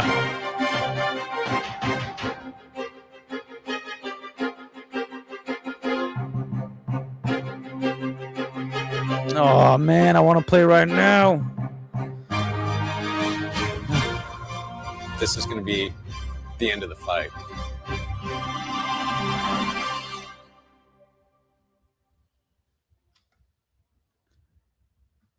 Man, we used to be some. What a beautiful, beautiful thing that we had. Like and subscribe, everybody, man. Oh, that was great. And now it's time for our special guest. He has arrived an hour and 40 minutes later. Welcome, my man. Put your hands together for Chris P. What's up? What's up? Heck yeah, my man. Sorry I'm late. I need a drastic, huge entrance. Let me get my theme music. Nah. What's up? What's up? How's it going, brother? How's it going? Chilling, man. I'm just talking about really like just the good times. Like remember, like, you know, when we can go to the movies, we're not worried. We didn't even know the names of the directors. We didn't know, like, there was no thought of like identity politics is going to be in this film. It's just like, let's see if this movie is good. And what's crazy, it hasn't even been that long. Hasn't even been that long. Hasn't even been that long back. Yeah, it's crazy. I was I think I told you I get like I get excitement watching people do reactionary videos to stuff. Yeah, dude, it's one of my favorite things to do. Is I don't like, even know why it catches me. I don't know why it hits me so fast. I was watching a couple of guys the other day. I forgot what their name was, but they were watching Starship Troopers, and I love Starship Troopers. And they were talking about how like, oh, they heard it's kind of campy, it's a little bit silly goose, and all this other stuff. And then they watched it, and they were like, yo, this is a low-key masterpiece, man. Like, it's really well written and put together. And I was like so joyous because, like, I don't know, I feel validated, I guess. It's like, I guess that's the part of it, is like you feel like validation on your emotions, right? Because once they said that, I was like, dude, I love Starship Troopers. Now I don't feel like a silly goose anymore. No, it's also, it's not even that. It's just like you remember the first time, the feelings that you watched it. So there's like a connection there. it's almost like you're living vicariously through them, through others. Yeah. but also at the same time living back a memory you had. That's why I love seeing people react. Like same with music, when people are listening to something I really like for the first time. Yeah. I I'm love like, that, dude, man. I catch myself it's doing the that shit best. all the time, bro. All the time. I saw you So watching good. Halo stuff, man. What's up? What's up?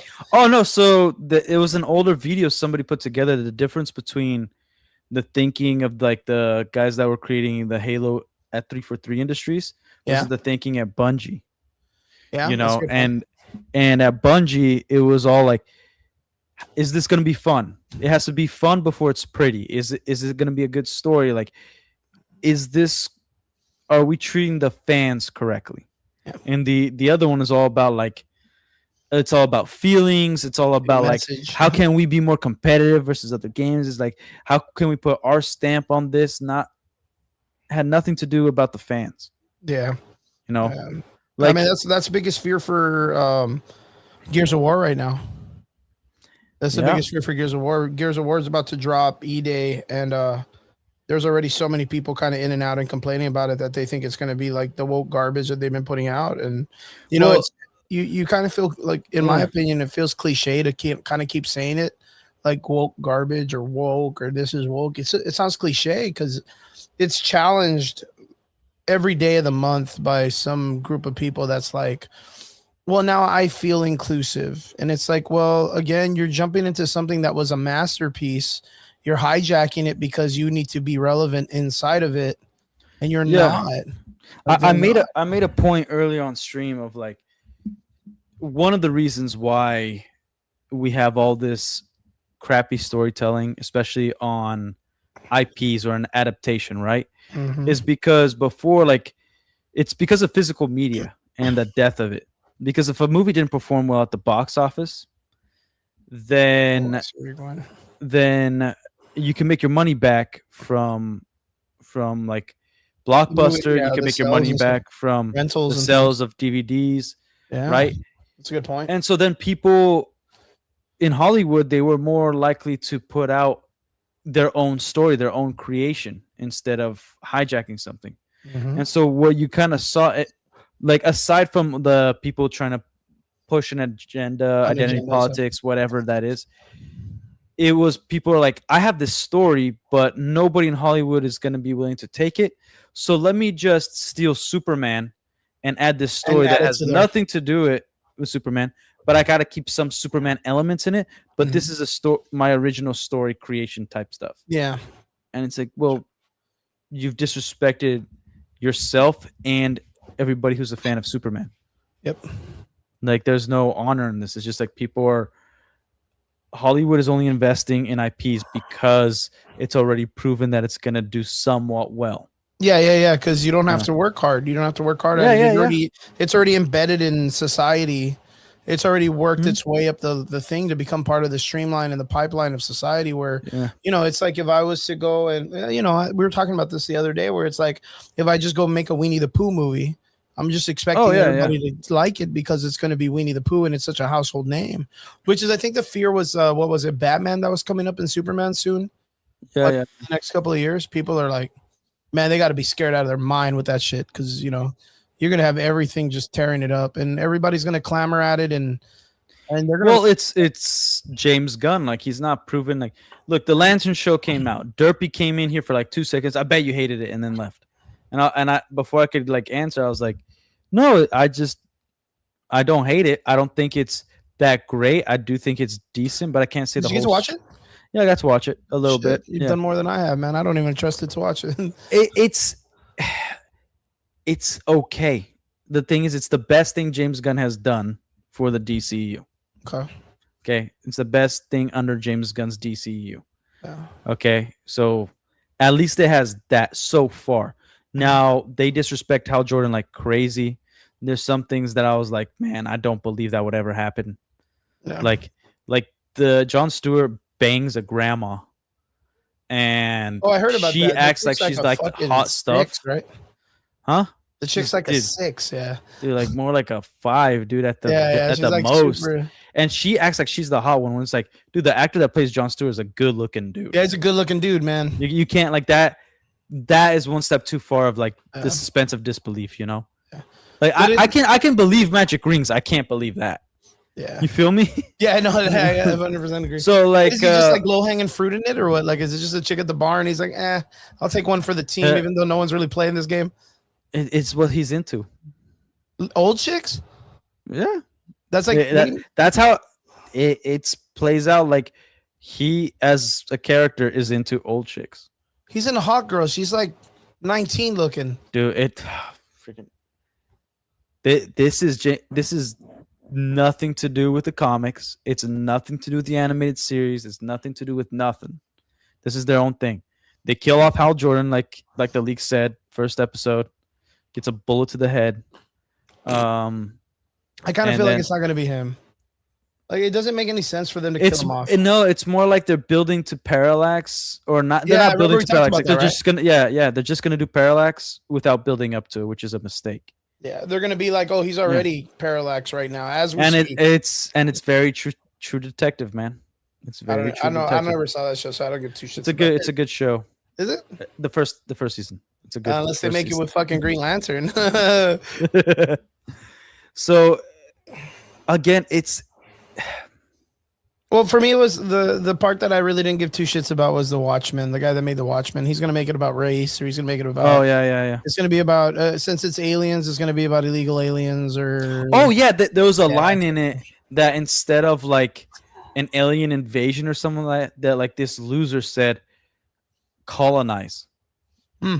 So like it's like it's not in your face, but it's one of those words that stick out to you because it's like who uses the word colonize? Well, probably the same people that call people asylum seekers. Like like if like if I freaking asylum seekers, man, F you.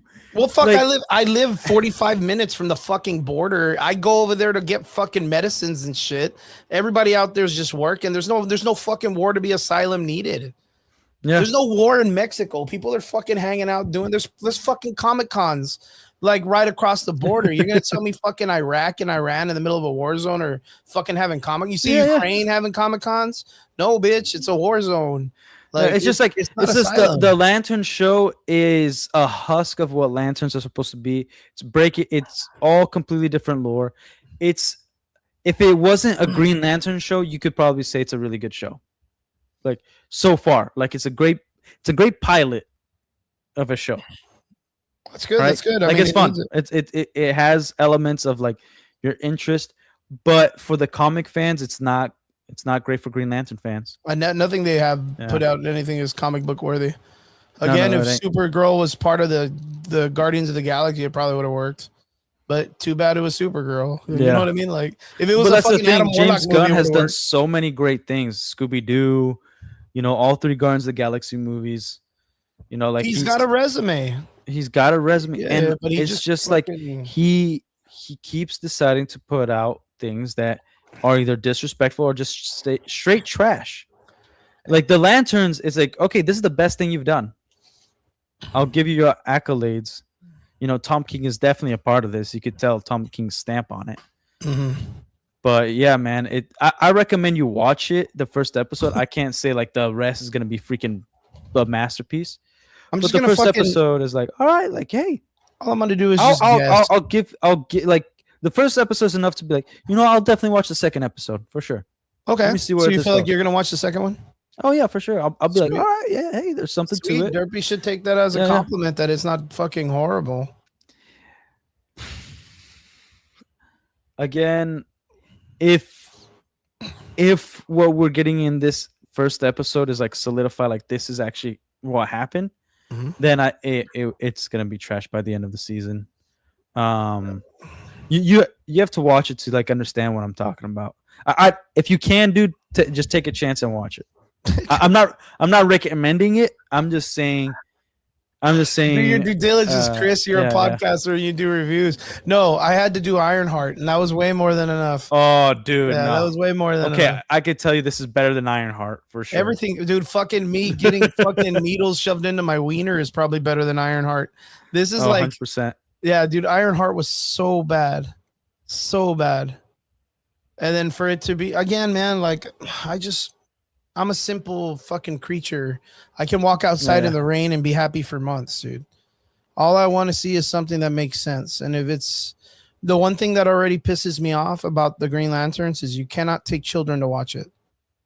You can't have kids watch it. You can't have children watch it. You can't have Green Lantern fans watch it. And then these dumb motherfuckers are like, oh, but it's like the Justice League cartoon. It's like, no, dude, they didn't fucking say a bunch of cuss words all the time. It's a fucking kids movie. You can't be telling me that Superman is a kids film and then show me his Green Lantern counterpart that's supposed to be his teammate, and the dude's depressed, wants to commit suicide, and is saying the F-bomb every 2 minutes. You cannot do that. That's what kind of world are we building out that's supposed to be the DC universe? Like, is that going to be like where there's some characters that's the thing with Marvel too. I don't know why people are like, nah, we need a rated R Deadpool, dude. I want to see some cock and balls and F words. And it's like, bro, it's all kids movies. Like, and Deadpool's one of those things that's like, what I really like that Deadpool did when the second movie came out was that they did a PG-13 version of Deadpool. Yeah, they did. Good. It was like a Christmas special, and it was just it's the one where they had the guy from the fucking the Nickelback stuff. Yeah. Well, I mean that's funny. I mean, at least they know. I like it, and it was like the fifth wall break type deal. But where like if the comic was originally like Deadpool comic was a mature comic when it came out. It was not. It like some of the art versus also like the language that was in it. Yeah, it was more. It wasn't as edgy as the way this movie was. It wasn't that bad. Oh no, yeah. Obviously, he wasn't getting pegged by his girlfriend, but yeah, it wasn't that bad. Yeah, but then again, it's like I've said before. It doesn't even need to be rated R. Everyone that tells me like, nah, dude, Marvel, my kids love it, and it's like, oh, you like to show your children Chris Hemsworth's just bare ass. That the guy like why? Yeah, what the fuck? Or what's that, Agatha? You want to show her bare ass on the fucking like? when did that become a thing? Like, no, like even and it's even in the first Iron Man movie where like, he invites the girl back and then they go bang him and there's it's just the beginning of a sex scene. Yeah, but it's implied. It's implied. Yeah, like, it's kind of like, whoa, hey, that's kind of like, hey, bro, like. Yeah, and you know what movie? You know what garbage movie that is a comic book movie that actually did it respectfully and subtly where like adults can understand, but like a kid is just gonna. The Dark Knight Rises, when Talia al Ghul, they just looked at each other, and then she was just under the sheets, and he just walked to the fireplace. Not like fucking all right, we know they banged, but the kids don't know that. Not like the Luke Cage thing where fucking or what's her name, Jessica Jones, where they're like I can handle it. And they just freaking just break through a wall. Yeah, it's like this is supposed to be kids' comic books, and I don't give a fuck what. I'm an adult too. And I'll call people out on their bullshit and be like, this is not what that comic book is about. I don't need to see Peter Parker naked to think he's an adult. No, and it's also like, you're focusing so much time on these sex scenes and all this bullcrap when you should focus on writing. Like Game of Thrones, there was a huge meme about, especially towards the later seasons, like, oh, if we can't figure out like what to do next, just throw some tits on there. Yeah. Have them bang. Like, and so then it's just like it's like you practically should visit an adult website versus low hanging fruit. Yeah, like it's nuts. So it's like, all right, well, instead of having these scenes, why don't you focus on the damn storytelling? Why don't you progress the story along? And even Henry Cavill pointed that out. He's like, what's the point of a sex scene? It's just okay, you get to see two people naked, but it doesn't really progress the story. Yeah. Like, what's the point of it? There's a lot of silly shit that's been going on in films, like in general. I was just thinking about this the other day because it was like, wait a minute, everybody cried so hard that they wanted a rated R Punisher, right? Yeah. Like they wanted a rated R. Aaron, I support this though. Yeah. Next, all the heroes drop the N-word. No, but that's just means Ironheart. they're based. Just watch Ironheart. They'll do it there a million times. And Mephisto will say it, dude. Mephisto, yeah. That's what he did the contract for. He gave her all the powers just to say the N-word. I was thinking about this the other day and I was like, wow, you know what? Like, I'm really thinking about it. Like, Warzone, or not Warzone, but like the Punisher series was like super brutal, man. Like, if I'm not mistaken, I think the recent one was rated R, and he's just out there murdering everybody. And Peter Parker, for the life of him, tried in one of his films to save every bad person, like to make sure that they don't go home and die because everyone deserves a chance. Yet he's there having a heart-to-heart crying with this dude who's murdered like hundreds of motherfuckers by now in the Marvel universe. In the Spider-Man movie, he's there like I talk about Green Goblin. No, I'm talking about Punisher. The Punisher's murdered hundreds of fucking people by now. Oh, are you talking about Brand New Day? Yeah. I was just thinking about this the other day because it's like they're goofing around, you know, fucking get off of my car, bro. And he's like, go home, Frank. I got this shit. While he knows that Frank just straight up, he never arrests anybody. Yeah, and it's like as much as I love Frank Castle, he should be at odds with Spider-Man. Not on Frank's side, but Spider-Man should be like, Frank, I get what's going on through your head. I get that you think you're doing right, but you're killing people. I need to take you to jail. Yeah. It's like the whole Batman and Catwoman thing. It's the whole Batman and Catwoman thing where like everybody just wants them to bang and like, oh no, I forgive you, just even though you have this habit of stealing. It's like, no, you're a thief. You're going to jail. That's why the Batman animated series is so great. He liked Selena Kyle, but he just threw her in jail. He's like, all right, I'm gonna kiss you, but you're still like a you're still a dirty tramp. Yeah. Look, straight up, like Punisher's a serial killer. He literally just murders people, and then Spider-Man's on a first name basis and hanging out. Okay. Let's say he doesn't just murder people. He murders evil people. Oh, I mean, he murders people. I know, but he doesn't kill innocent. Yeah, but he murders people in general. Like I totally got you. Yeah. No, I know. That's why he's not considered a hero, and that's why I'm okay with his movies, comics, and movies being like rated R. Like this is like a mature take of a character that's in the Marvel universe, whether it's 100%. Comics. But I'm okay with that. You don't rile him up with fucking Kamala Khan. Like you don't partner him up with fucking Kamala Khan or some like the fucking Teen Titans or what is the two little battery kids from DC Universe. Manos and Menos. You remember the two little Mexican ones? You don't partner him up with the cutesy fucking kids. Yeah. Spider-Man is supposed to be like the Jesus poster child of the good things of Marvel. Like wait, I'll push back on that a little bit because it's like, all right, if he's partnered up, it's more of like they need his expertise specifically, and it has to make sense. And they use them for freaking babysitting, and he had no purpose in this entire movie. Yeah. They didn't have. I would have understood Daredevil, but Frank Castle, I like him. I think he's cool. I mean, everybody thinks fucking Punisher's cool, minus the old movies because they're kind of silly or whatever. I love the old movies. They're good. I didn't like the one with John Travolta. I love that one actually. I love it. So bad. But I like. I know it sucks, but I love it. But I like that the actor made Loose Change, which is the one that he did in the laundromat. Yeah. That was like that was awesome. That was like fantastic. But you know what to expect when you watch that. You know exactly what you're going to expect from it. I didn't know what I was expecting when I saw him in the trailer, except for the fact that he kicks him out of the thing and he's like, "Go home, bitch," or whatever, or whatever he tells him. Well, like that actor, I keep forgetting his name. The guy that plays John Bernthal. John Bernthal. He's played 3 different iterations of Punisher, because the Punisher you see from his show / season 2 of Daredevil, and then the one that you saw on Disney Plus. 2 different Punishers on Daredevil Born Again and his little TV spot. And then on this movie, also another different Punisher. It's such ridiculousness. And it's like, all right, if somebody partners with the Punisher, it would be like S.H.I.E.L.D. It would be Black Widow. It would be Hawkeye. Black Widow or Winter Soldier would be a good one. Yeah, even Captain America. And we even see that Captain America in the comics. Gotta keep him in check. Yeah. It's going to be like, Frank, you don't be a fucking dumbass. I'm not going to let you kill people. Yeah. Like, and wait, so that makes me. And even Captain America, right? Even Captain America lets it slide every now and then because he's like, no, that kill was a solid kill, was justified, because Captain America kills. Yeah, but he's very, very particular at that. Oh yeah. I mean, don't get me wrong. If you throw a vibranium shield at a normal dude's skull, that guy's fucking dead. Yeah, Which yeah. is like the equivalent of Batman shooting people with like a 30 caliber rubber bullet. That's gonna kill a normal dude.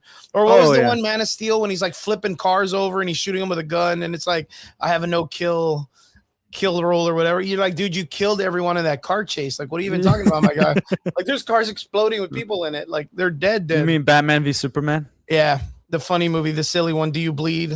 Like, well, no, I don't have my period. I'm sorry. Why'd you say that name? Yeah. Why'd you say that name? Martha.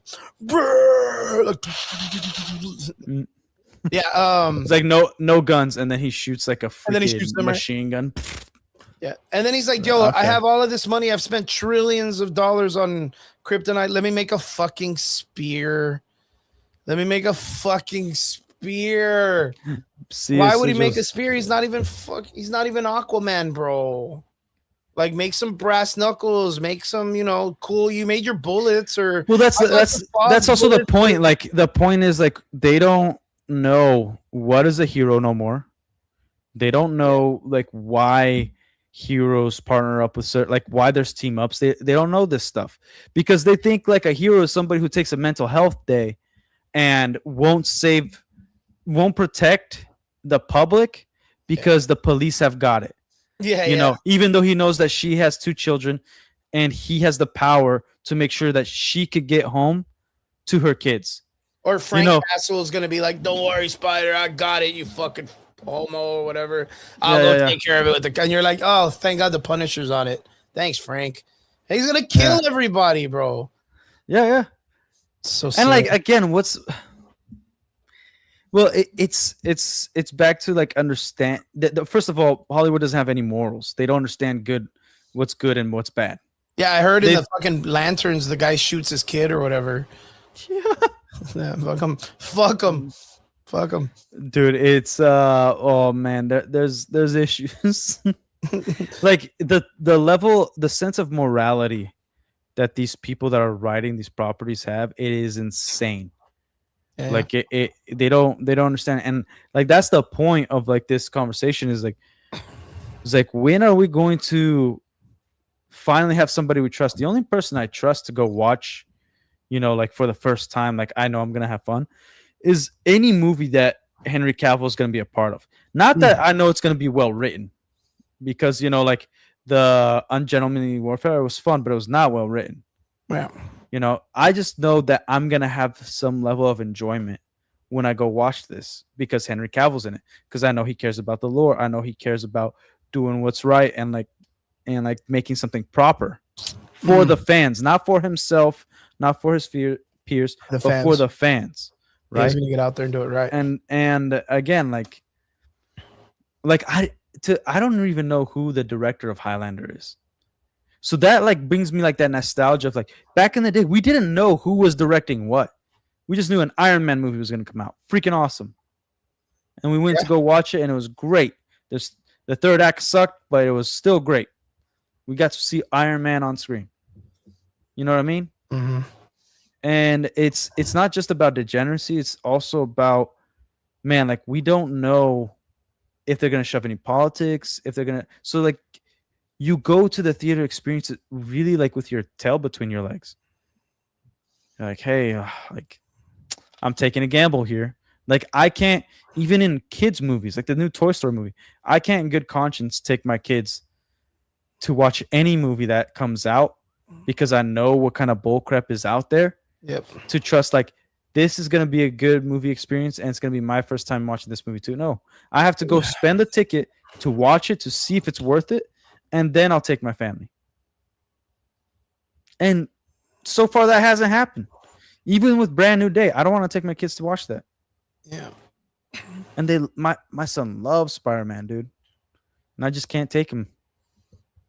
Like I don't think it's a movie for kids. I don't think it teaches what heroes are. Like there's no hero in this film. Like I want like the thing is, when you watch something as a kid, there's a bias of nostalgia Like, even though you might grow up and you're a teenager, you realize this movie sucks. You'll still watch it, and all these things affect like how we kind of turn out. You know what I mean? Not in the biggest way possible, but it has some level to it of like what we watch, right? Like if you watch, freaking adult films as a kid, Yeah. you're pretty effed up for the rest of your Yeah, life. it's gonna right? mess you up. So, but that's like the big thing that like you could watch something on screen that's gonna screw you up.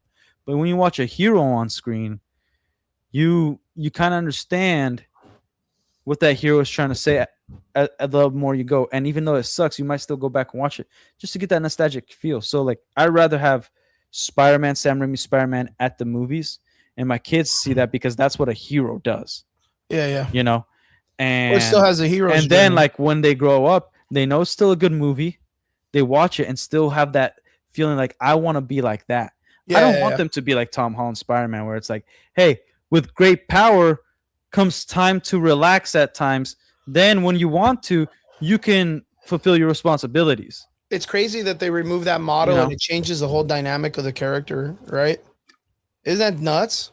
Like I was thinking about the that same one the time. same thing with the Superman. Like let's say the Superman film was great, but if you still have that scene of him not fighting the giant jizz monster and just crying about his feelings, what does that teach you? It teaches you that like you can just, if you're not feeling great, you're sad about something, and somebody else says I'll go take care of it, but you have the power in you to like help out and make sure things go smoothly.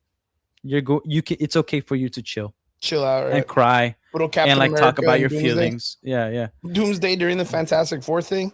Nah, guys, fam, you should like Yeah, these but Fantastic Four exactly. guys. But that's a watched them villain. defend- I watched them fucking defend a giant planet-eating monster from fucking up their kid. Should totally trust these dudes. Everybody just looks at Captain and be like, "You just sat there and watched, you fucking degenerate." Yeah, like dude, if I was Guy Garner, I was like, dude, I wanted to go home and it took us like 30 minutes longer if you just came in. Like maybe we wouldn't even have to fight that.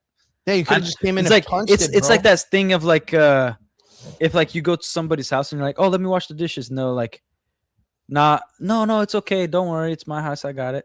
But you don't insist. It's almost like disrespectful. Like, yo, I know you said you didn't have to, but I was expecting you, to Really kind say of you do wanted it. to. You know what I mean? Be like, nah, man. I If you really wanna offer, help out. you should be like, nah, let me do it. I want you to relax. I'm gonna do it.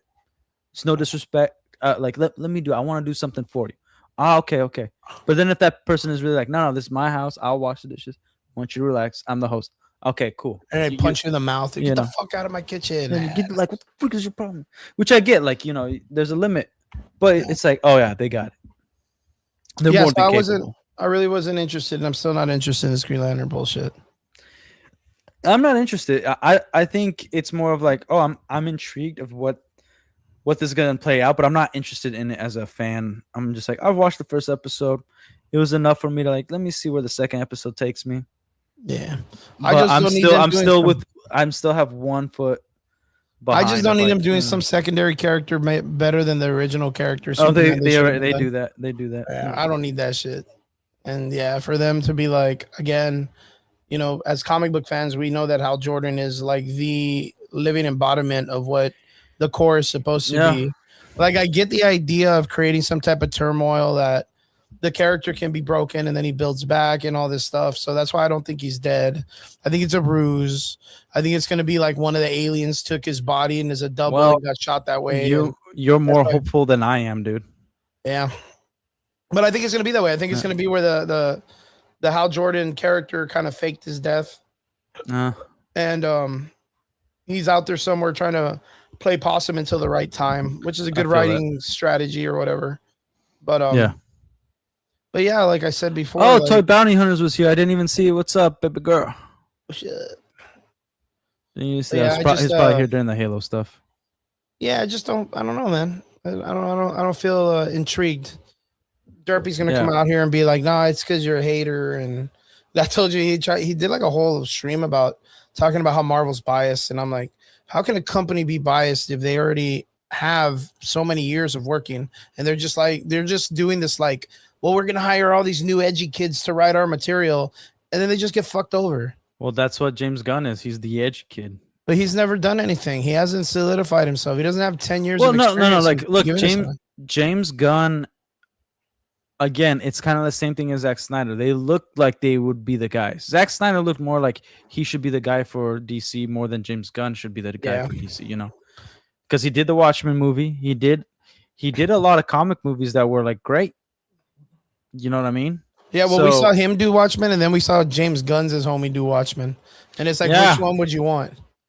Yeah, not James Gunn's homie. Yeah, and that's because but then like think about it, like okay, like James Gunn did his own little spin on at least the last 2 Guardians movies, and he did probably I thought they were good. probably the best trilogy in Marvel.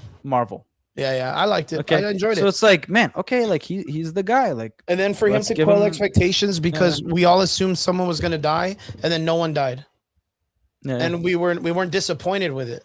Because everybody assumed someone was supposed to die, and he kind of like picked on this idea of like, oh, here's Rocket, here's Drax, here's Peter almost dies, and then they all get saved and no one dies, and then everybody fucks off and goes their own direction. And I thought that was pretty good. And then we had the newer Guardians of the Galaxy cast, Phi Lavelle, no Moondragon, but Adam Warlock, just a bunch of cool characters that we can run with. You got King Groot. So you know what I mean? Like it has the opportunity to be something cool. I don't know who runs it after James Gunn, but let's just let it die for like a good 10 years, maybe 20. I'm okay with that. I'm all right with that. Wait till some actors like I don't know, man. There's nothing really we could do at this point, but I think that's why it's important to like point out. And again, remember the good times, man. When was the last time you went to a film? Like you act like a film was coming out in theaters and you were like super excited. This past week I was gonna go see. They were gonna put Akira at one of like the local indie film studios. I just didn't get to go because it was during class time. But like a film that was not one you watched, like a brand new film. You watched Five Nights. 5 Nights? Yeah, Five Nights at Freddy's. Yeah. I'm a big fan of the lore, man. So I kind of wanted it to be silly and crazy and out of the top. I don't care what anybody says. I think the idea of Scott Kaufman making a story about a dude that serial kills kids and stuffs them in animatronics and gets away with it, and they sell it like Goosebumps, and it'd be like pretty like hardcore, and kids love it. Like they love the shit out of it. But like for them to make a film about it, like for it to get that big and it still make a fuckload of money and it'd be so much closer to the fan base that all the posers that never read it and don't understand it were like, this movie sucks. And then boom, it blew the fucking price out of the water, the box office. Like, and then for it to do part 2 and stick to its guns even more. And the guys that never read the show be like, this sucks. And it do really good for the fans. I was really like, as a person that's a fan, I was really happy with it. It catered to us. It catered to the people that really want it. Again, there's all these people that want to hijack all of these IPs and act like they're important for whatever reason, content. It's again, they want to tell their own story. They want to pat from the back of their peers instead of like making something for the fans. The reason this is popular, I need to find out the reason why this is popular, and then make sure that I can expand on this for the people who love it, and they will bring on other people.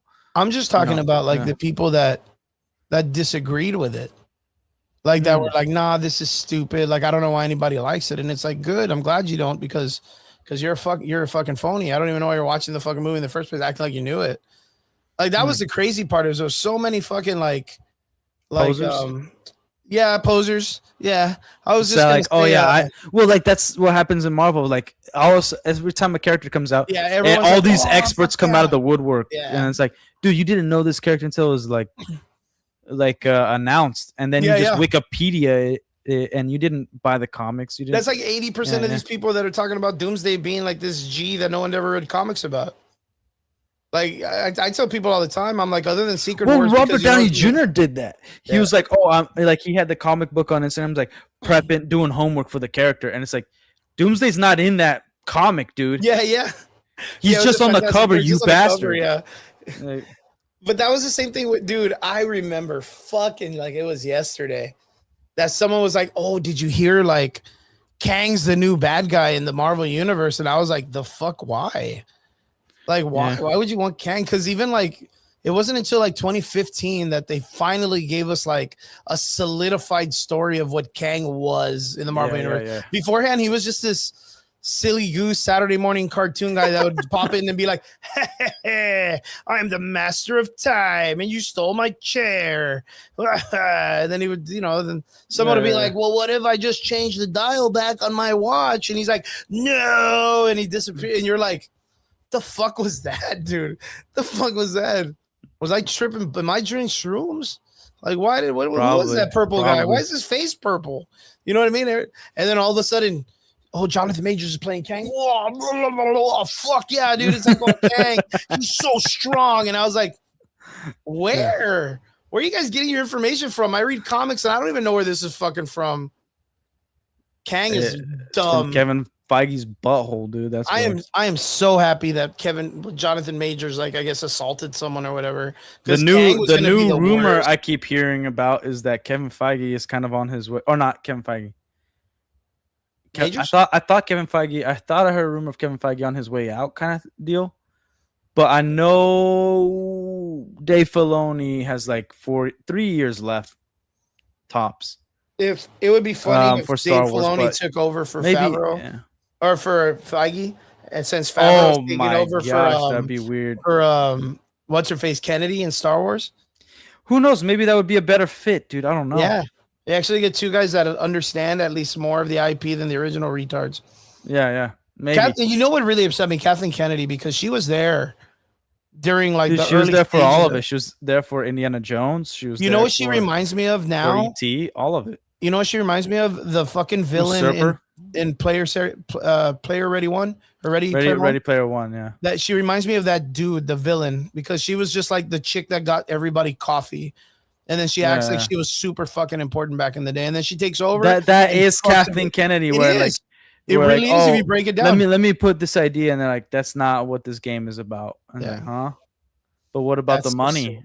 Yeah. Like, that was Kathleen Kennedy, 100% in Ready Player One. That was her whole story. But money, and it's like that was the autobiography of her whole fucking career, dude. Yeah. And if you don't believe me, who the fuck is Captain Phasma?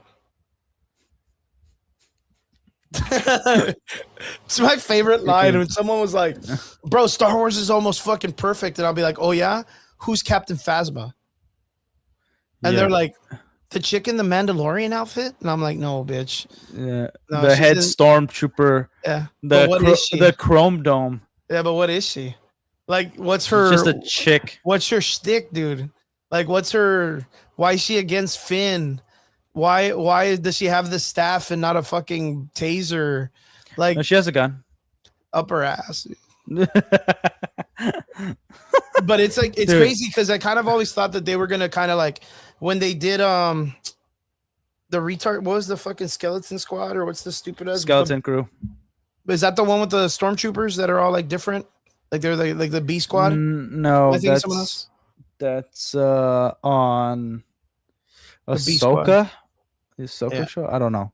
Thrawn's troops, I guess. What's the one that's the stormtroopers that all have like jobs? It's the animated one. The Wrecking Crew. It's Stormtrooper. Are you talking about Rebels? Bad Batch. Oh, those are clone troopers, you freaking moron. Well, I thought the little girl in that was going to be Captain Phasma. Oh, Omega, I hate her so much. I thought she was going to be a story of Captain Phasma growing up, and I was like, oh, they're doing a backstory of this dumb character that they never explained. I thought it would have been good. They could have done it in like an anime, like the way they used to back in the day. And they could have explained it since the character just like falls to her death for no reason. Dude, oh my gosh. And then they paid that bitch money, dude. Like that was an expensive, stupid ass actress to have because she was just in Game of Thrones. Oh, I watched a really bad film. It reminded me of because Benicio del Toro's in it. In Last Jedi, he's the hacker. Yeah. The bad one. I watched a movie with him, and I thought it was gonna be good, and it sucked. What was the movie? The Hunted. Oh no, that's stupid. Yeah, that's the one where he has a knife and he goes out in the wilderness. Tommy Yeah, Lee yeah, yeah. Jones teaches him to be the greatest hunter, and then he fucking snaps. You need to watch Way of the Gun. Way of the Gun. Way of the Gun. It's Benicio del Toro and Ryan. What was his name? That actor from back in the day, Ryan Gosling. Ryan Gosling. Yeah, I think. The actor from back. Well, from Oh no, Remember the it Time. was Ryan Phillippe. Way of the Gun. Okay. It's this one. Look, watch. I'll share it. I'll share the thing. Way of the Gun. That one. Oh. You need to watch that. That one's a fucking great film. There's a scene where he goes to a sperm bank and he's like, what makes you think you're a good client that your specimen is worthy of, you know what I mean? Like trying to, and he goes, well, I've never killed a man. It's like, fucking look at what? Why does that matter? He goes, no, I mean, don't you think that would matter? Well, he's like, well, yeah, it does. But like, and he's like, well, there you go. That's why. And then like, dude, it's funny. Sarah Silverman gets punched right in the mouth. Like, oh man, I would love to see that on right repeat. in the beginning of the film, just clocks her, dude. It's so good. You'll love it. Oh, man. You'll love that movie. I love that movie. I think it's already a masterpiece if Sarah Silverman gets punched Sarah in the Silverman mouth. getting knocked out, dude. It's so funny. It's like, Oh, man. she got a big mouth, but Yeah, I'm gonna man. beat you silly or whatever. She's super. It's funny. It's a Damn. great movie. But yeah, like- man. Yeah, I'm not gonna watch Green Lantern. Man, why not? I mean, it's again, if they do justice to it in some way. Oh, they won't. Okay, they won't. No. Like if they do pick up something and the show kind of does good, right? Like let's say No, Derpy like gets his, you have Derpy you gets have his dream. You have my exact same thought with most shows. Like I usually don't give it only. I need it to go on for 5 years, and all of those seasons need to be good. And if there's one element of some wokeness, you know what a friend of mine did. He knew of this rule of mine. A lot of people know him. His name is Devin, and he's like, dude, you got to watch Black Sails. Have you heard of this show? No. So it's like the pirate version, like pirates version of Game of Thrones. Hmm. And it starts off like the story isn't as like, good, but it's pretty freaking decent. And dude, like the twists and turns in the first season is freaking awesome. And I mean, like that's the thing, you gotta has some maintain really it. cool action. And I'm like watching it because he for like almost a year was trying to recommend me this show and he wouldn't tell me anything about it. Dude, season 2. Oh, I got so pissed at him. Season 2. The main actor. So he's trying to do this pirate revolt thing, right? Mm-hmm. And like he used to work for the British Empire or whatever. And his whole thing is like, no, people need to be free. Like he's thinking like people need to be like liberated. Like we need to have libertarianism for people to do whatever they want to do. Mhm. And it's like, all right, yeah, like like we should establish like pirates as a legitimate trade and whatnot, and like all this stuff, right? And then he bangs his girl, whatever. Season 2 comes around.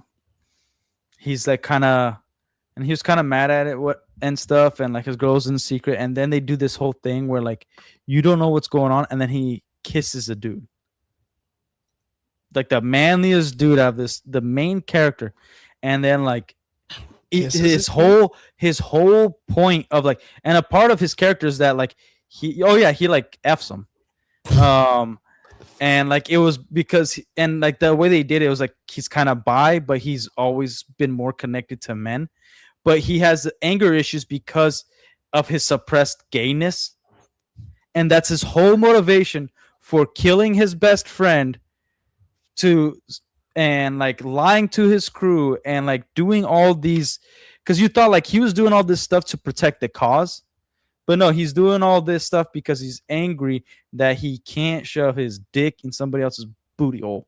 Ugh. Like that's his whole motivation for all of it.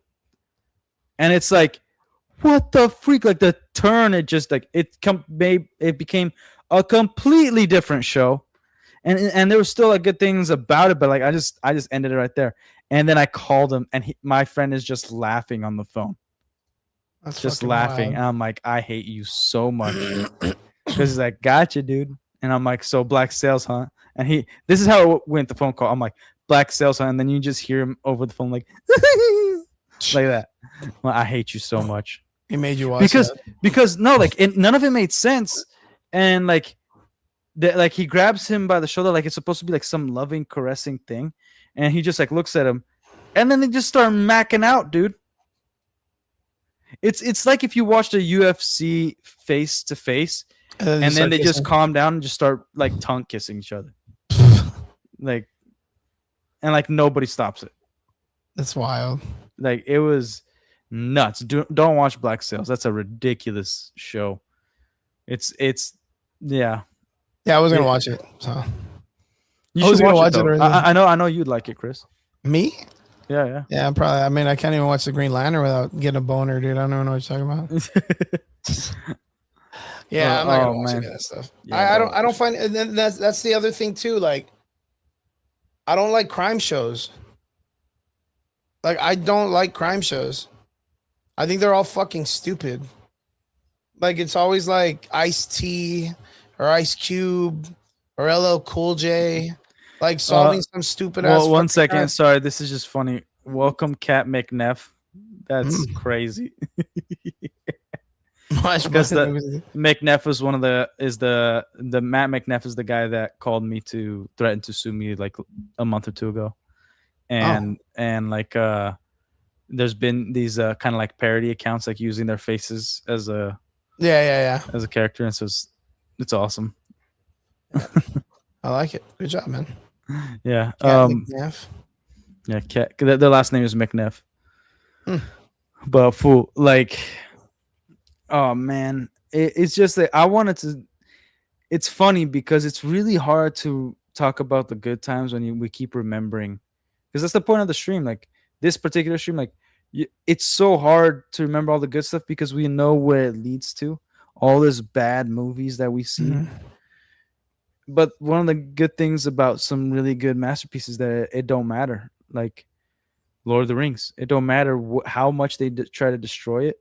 It's always gonna be what it is. Yeah. A masterpiece. You know what's cool today? I know it was weird, like the Harry Potter films, right? Did you ever get to watch any of them? I watched all of them, and I have them on 4K. I finally sat down and watched the last one. I had never sat down and watched the entire fucking thing, dude. Like, I've seen them all differently because I'm never like, again, I don't know if it's because of my Christian values or I don't know what it is, but I've never really sat down and saw all the Harry Potter films in one thing. It's always been like by accident. Christian values? What do you mean by that? Just like, witches and fucking like stuff like that. I don't fuck with that kind of stuff. That's like when you're watching a scary movie and they start saying like seances or something. I mute that bitch. Yeah, I don't like horror movies. I like monster movies. Like I like witches and wizards and werewolves. Yeah. Like the sci-fi, the sci-fi fantasy part. Yeah, that's why I think when it gets like demonic stuff, I don't fucks with it. That. Yeah, there's some movies that I've watched that I was like, I think this movie is like somewhat important, like the Pope's Exorcist or whatever. Like I thought, not that it was important, but I'm like, this is like very interesting because it's it's very in line with a lot. Well, it's very in line with a lot of things that the Bible explains on how a demon possession is like, For me, it's one of those things like I don't really fucks around too much when it comes to like witchcraft.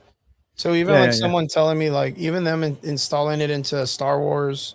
Like I jumped at that and was like, this wouldn't make any sense because there was the magic stuff in Star Wars is kind of ridiculous. Well, no, that wouldn't even be a grammatical thing for them to have witches.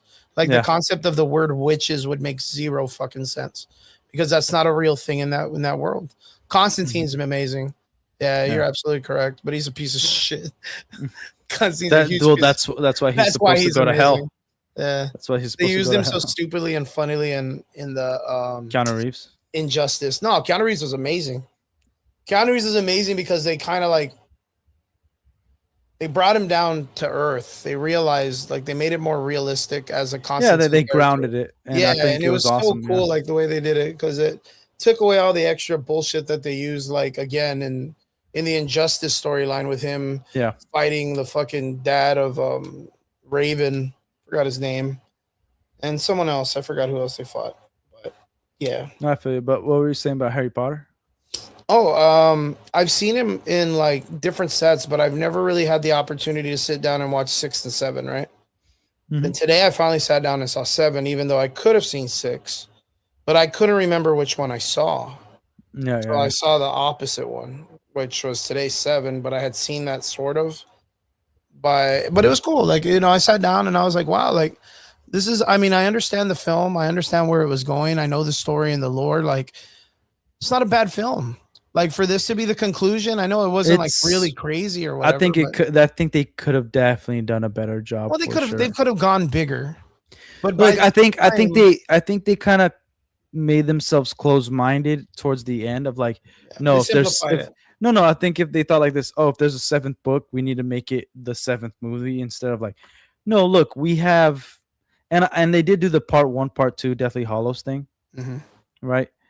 But and I think that was more because of Twilight when it was coming out, because Twilight was doing like part 1s and part 2s and stuff. Mhm. Yeah, I want to stretch it out. Right? And not to stretch it out, the books are thick, dude. There's so much lore in it. Mhm. But Harry Potter books are equally or more or even more thick. And where they kind of like handicap themselves is like we should have gotten like 9-10 films of Harry Potter. Yeah. Like that That would've wouldn't been have been a a lot, problem. And they like for instance, like Dobby's a pretty big character. They changed the kiss of Hermione and Ron. And these things you might be nitpick, but it tells from the books it's so much more to their character. And the Half-Blood Prince, which is a movie I like, but it's not that, like, they're not that great of movies. Like the first 3 is pretty solid, and I think Now that's you're what gonna get people your have the most remake. fun. Now you're gonna get your Yeah, remake. with Black Snape. Yeah, man. They're gonna get your remake with his. The thing is, they had it. Skin. The big glaring issues, because we don't know if it's good writing or not, is DEI. That's a problem, and the color palette. It's like Zack Snyder freaking directed it, and I think if we got a trailer that didn't have Black Snape in it, and we got this exact same trailer and also with a little more brightness to it, we would still be talking about it today. Yeah. But because we know what comes after when somebody race swaps a character, we know that they're not faithful to the source material. We know they're going to make changes, which we've had this conversation before Yeah, about. Snape's gonna say the N-word. Yeah. Yeah. Abracadabra, Nick. Harry Potter's dad's gonna say the N-word in Oh, flashbacks. 100%. They probably Flashbacks. will. I wouldn't put it past them, dude. Like they hang him from a tree. Oh, is that real? That's actually from the Snape? books. Yeah, they hang Snape from a tree. That's not gonna translate good. It ain't gonna translate good. And That like was the, like, the whole the Harry doesn't trust him, and he can't figure out why. So that's gonna be hilarious. Like I don't know why, but I don't there's just- trust him. There's something off about this guy. Yeah, this guy. So I that could it can't be that he's trust him. the only black guy here? Yeah. Is that it, dude? Harry, I can't check put your- my finger check on your why. privilege, Harry. Yeah. Like that's Shut what's up, gonna Harry. be. Like, dude, Yeah, it's Ron's gonna gonna be- say the N-word. That'd be cool. Yeah, Ron. I'll give him the pass. No, I'll and give like Ron- it like the race up with Hermione would even been like, all right, like yeah, she's a girl. She's a little girl. We can't blame her for that. We know what the directors are doing, but that would still be like, okay, we're giving you enough credit. Why don't they just We make could all the still get characters one. black? Yeah. Why don't you just do that? It would reflect current like day UK almost, or at least I was France. gonna say. I mean, it's just it's just a diversity by then. Yeah. I mean, you look at the way that people are upset. Did you hear about this film Blood and Bone or whatever? Yeah, I read like 2 of the books. Was you not really? impressed with it. Yeah. Did you see the trailer? I did not. No, Oh, I heard man. about it. Yeah. Yeah. Well, the director's not happy, and it's The director, you mean writer? yeah, the writer of it was like super like hurt, like crying when he left. And yeah, it's just Black Panther, but the Temu version. Oh my god. Literally Temu Black Panther. And people are kind of like, hey man, well, I understand it's like a movie like this, but like, why are there no like different races? And everyone's like, oh, well, it's because it's black appreciation. It's because it's out of black privilege. Dude, we're gonna get black freaking- privilege soon. Freaking A. Like, we're all just getting crap. I just want all. I want all the movies to have all black actors. No, just all. Well, And is then all there- the movies that are supposed to have black actors make white people with blackface? Like, let's just get it. Oh yeah. Robert Downey Jr. Tropic Thunder. Yeah, let's just get it. Yeah, Let's yeah, just yeah. get it. But is there any movies that like you're looking forward to at all? Like at all in the future that you've heard about, rumors about, trailers? No. This is why it's been a huge conversation in my life with everybody where I'm like, is this something that I want to keep doing like into the new X-Men yeah. saga? Like, Oh, is this you something should. I've told you guys like, No, did you hear like what's been going around with the freaks? So the X-Men cast, it's a pretty freaking solid cast. They finally started hiring good-looking women to play, other than Jean Grey, like good-looking women and decent actresses, right? And the actress for Storm, I think she looks great for the Like part. Mario She looks Brothers. fine, but she's getting backlash from the woke freaks. That's like she's not black enough. for which It's one? like- Storm? Storm, and it's like, dude, Storm is she's- like a black woman. She like almost purple. She's like Wesley Snipes color. Nah, no, she ain't, dude. No. Is it like No. Keke Palmer? Who is it this time? The hold on. Storm X-Men. Storm. cast. It is Maya Boyd. Maya Boyd? And she looks great. Oh, maybe, did I spell that wrong? Maya. Oh, I put Naya.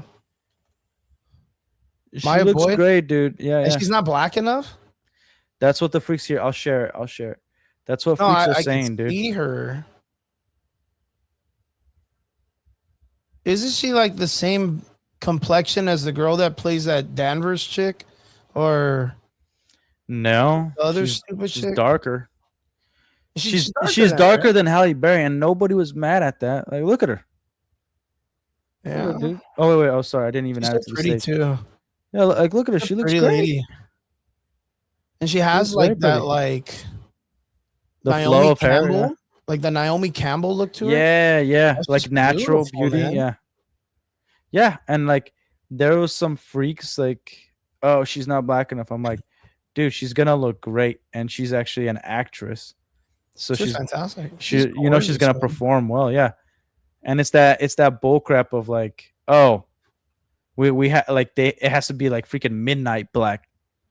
You know, it's like, dude, it like I understood the whole like light skin Jon Stewart thing, but it's still like, no, the Jon Stewart casting wasn't that bad of a casting. Jon Stewart. I thought Yeah. that guy with Pierre or whatever. Yeah, yeah, Aaron Pierre. Looks cool. He's The got, like, problem colored is the eyes, dude. story. Yeah, It's got like colored eyes. yeah, The yeah. only guy that I could other think about that could do that was that fucking guy that everybody was super hyped about when he was like a guy that got arrested, but he was like super handsome, Ezra and they Miller? saved him. Huh? No, it was Which, a black dude. Jonathan Majors. No, it was like a black man becomes a black Oh, man. you're talking about like the guy that became a freaking model. Yeah, Because- yeah. I got you. Yeah, this dude, like that guy could be fucking Jon Stewart, bro. Like he's like a black man with colored eyes. That's like super rare, Like bright man. green eyes Like or whatever. his was baby blue. That's crazy. Yeah. Like I remember his name was Jeremy Meeks. And I mean the dude lucked out by being put on viral video. It's a handsome Yeah. dude, man. Handsome guy. Yeah, like I Oh, don't yeah, know. like People are like silly. people, that's why like Hollywood should have never done this stuff. But again, when you start becoming in a bubble, you start to think that everything you hear is the correct thing. Like, oh, the wokeness is what everybody wants. It's kind of like Peter Jackson. He might not be woke, but like his circle is Hollywood. Yeah. So of course he's gonna make a movie that's female centric and all this stuff because he's not hearing what's going on YouTube. They're not on YouTube. Not everybody's on YouTube. Not everybody is on. Even the chick that like, played reading all Storm in this stuff, yeah. Apocalypse was super pretty. She did a really good job. I too. don't She think was she did a good written job. horribly, but she's a pretty She's- lady. Yeah. Was that she alright. Catwoman? She just looked like no. Halle Berry was Catwoman. X-Men Apocalypse. A pack of lips. It's like every woman. Yeah, I thought this lady was pretty too, man. Alejandra Ship. Yeah, I thought she was okay. I personally have always hated the Mohawk Storm Really? thing. I thought that Storm was hot as shit growing up. I hate that. I like the big hair. The big hair, yeah, I get you. Yeah, dude. Yeah, like but that. the Mohawk one was hot as shit growing up. I guess I was like a big punk scene kind of guy. Boner City, USA. That's right, Aaron. 100,000,000%, bro. She was so hot, dude. The Storm was so hot. She was okay. She was okay. Halle Berry, dude. That's my jam right there. Yeah, Halle Berry Catwoman was the greatest movie. Especially her on Flintstones, dude. Flintstones. Oh, she was on Flintstones. Yeah, she was the secretary. Halle Berry. Yeah. Halle Berry. Flintstones. Okay.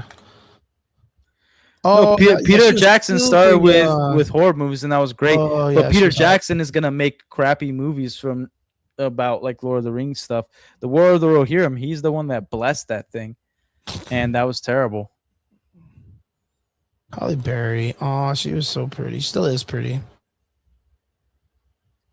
Halle Berry Swordfish. Yeah. But anyways, I think we are hitting that time because I'm getting tired, man. It's 1 a.m. here now. Yes, sir. 11:55 here, so same thing. 1. Oh shoot! Yeah, Well, or 12 midnight Yeah, for you. midnight for me. All right, what you got How's going the on this future? week, dude? Huh? How's the future? The future. Yeah, It's- 1 hour in the future. How is it? It's it's kind of bleak. It sucks. The Lantern show is on. Well, so with Thank the you, Lantern Show, Almond. how many days out of the week does it drop? Huh? How many days does I the think it's Lantern every Show drop? Wednesday, or no, Every Wednesday? every Sunday, possibly, or every Wednesday. I don't And know. how many episodes? 8? Yeah. Okay. Sweet. This week, just training, brother. Just training. Hell yeah. Yeah, Dude, getting back to it. You, getting in know, shape. you want to know what sucks? Like for 3 weeks, I haven't done jujitsu, man. Just get on the ground and choke the pillows out, baby.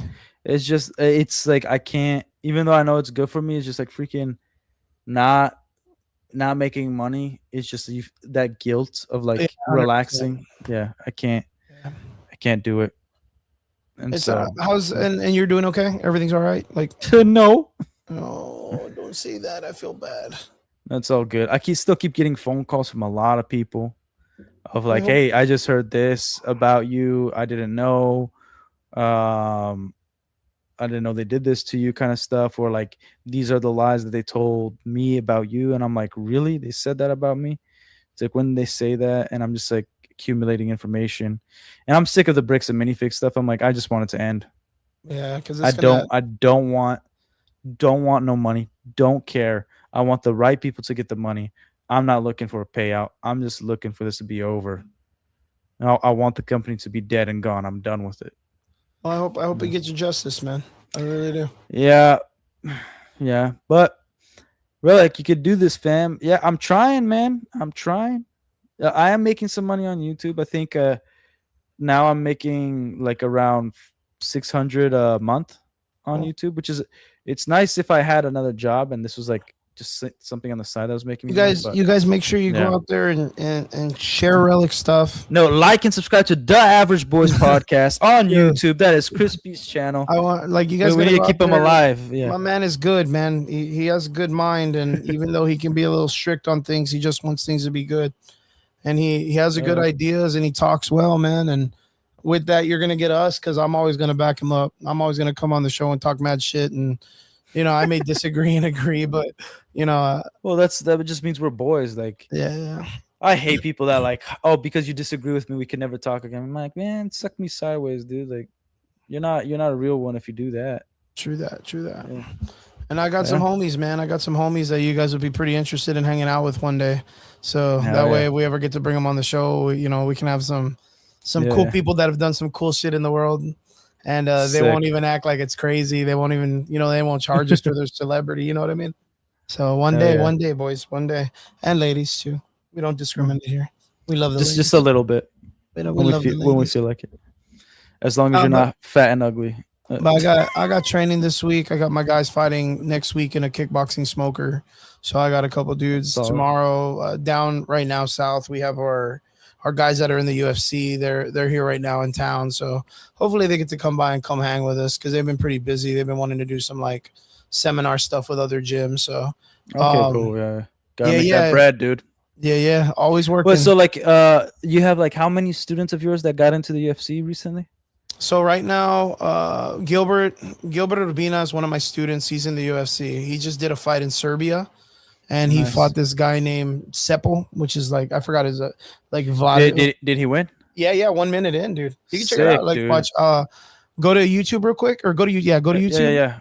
Type in Gilbert Urbina, Urbina. Urbina. Gilbert. Oh, how do I spell the last name? Urbina. It'll pop right up.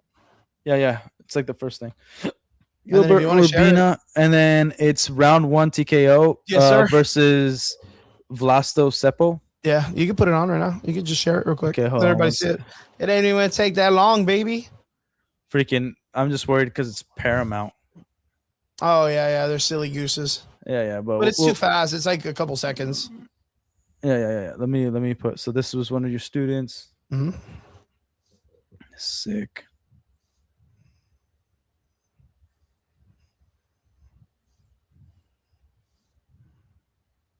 Bam, bam.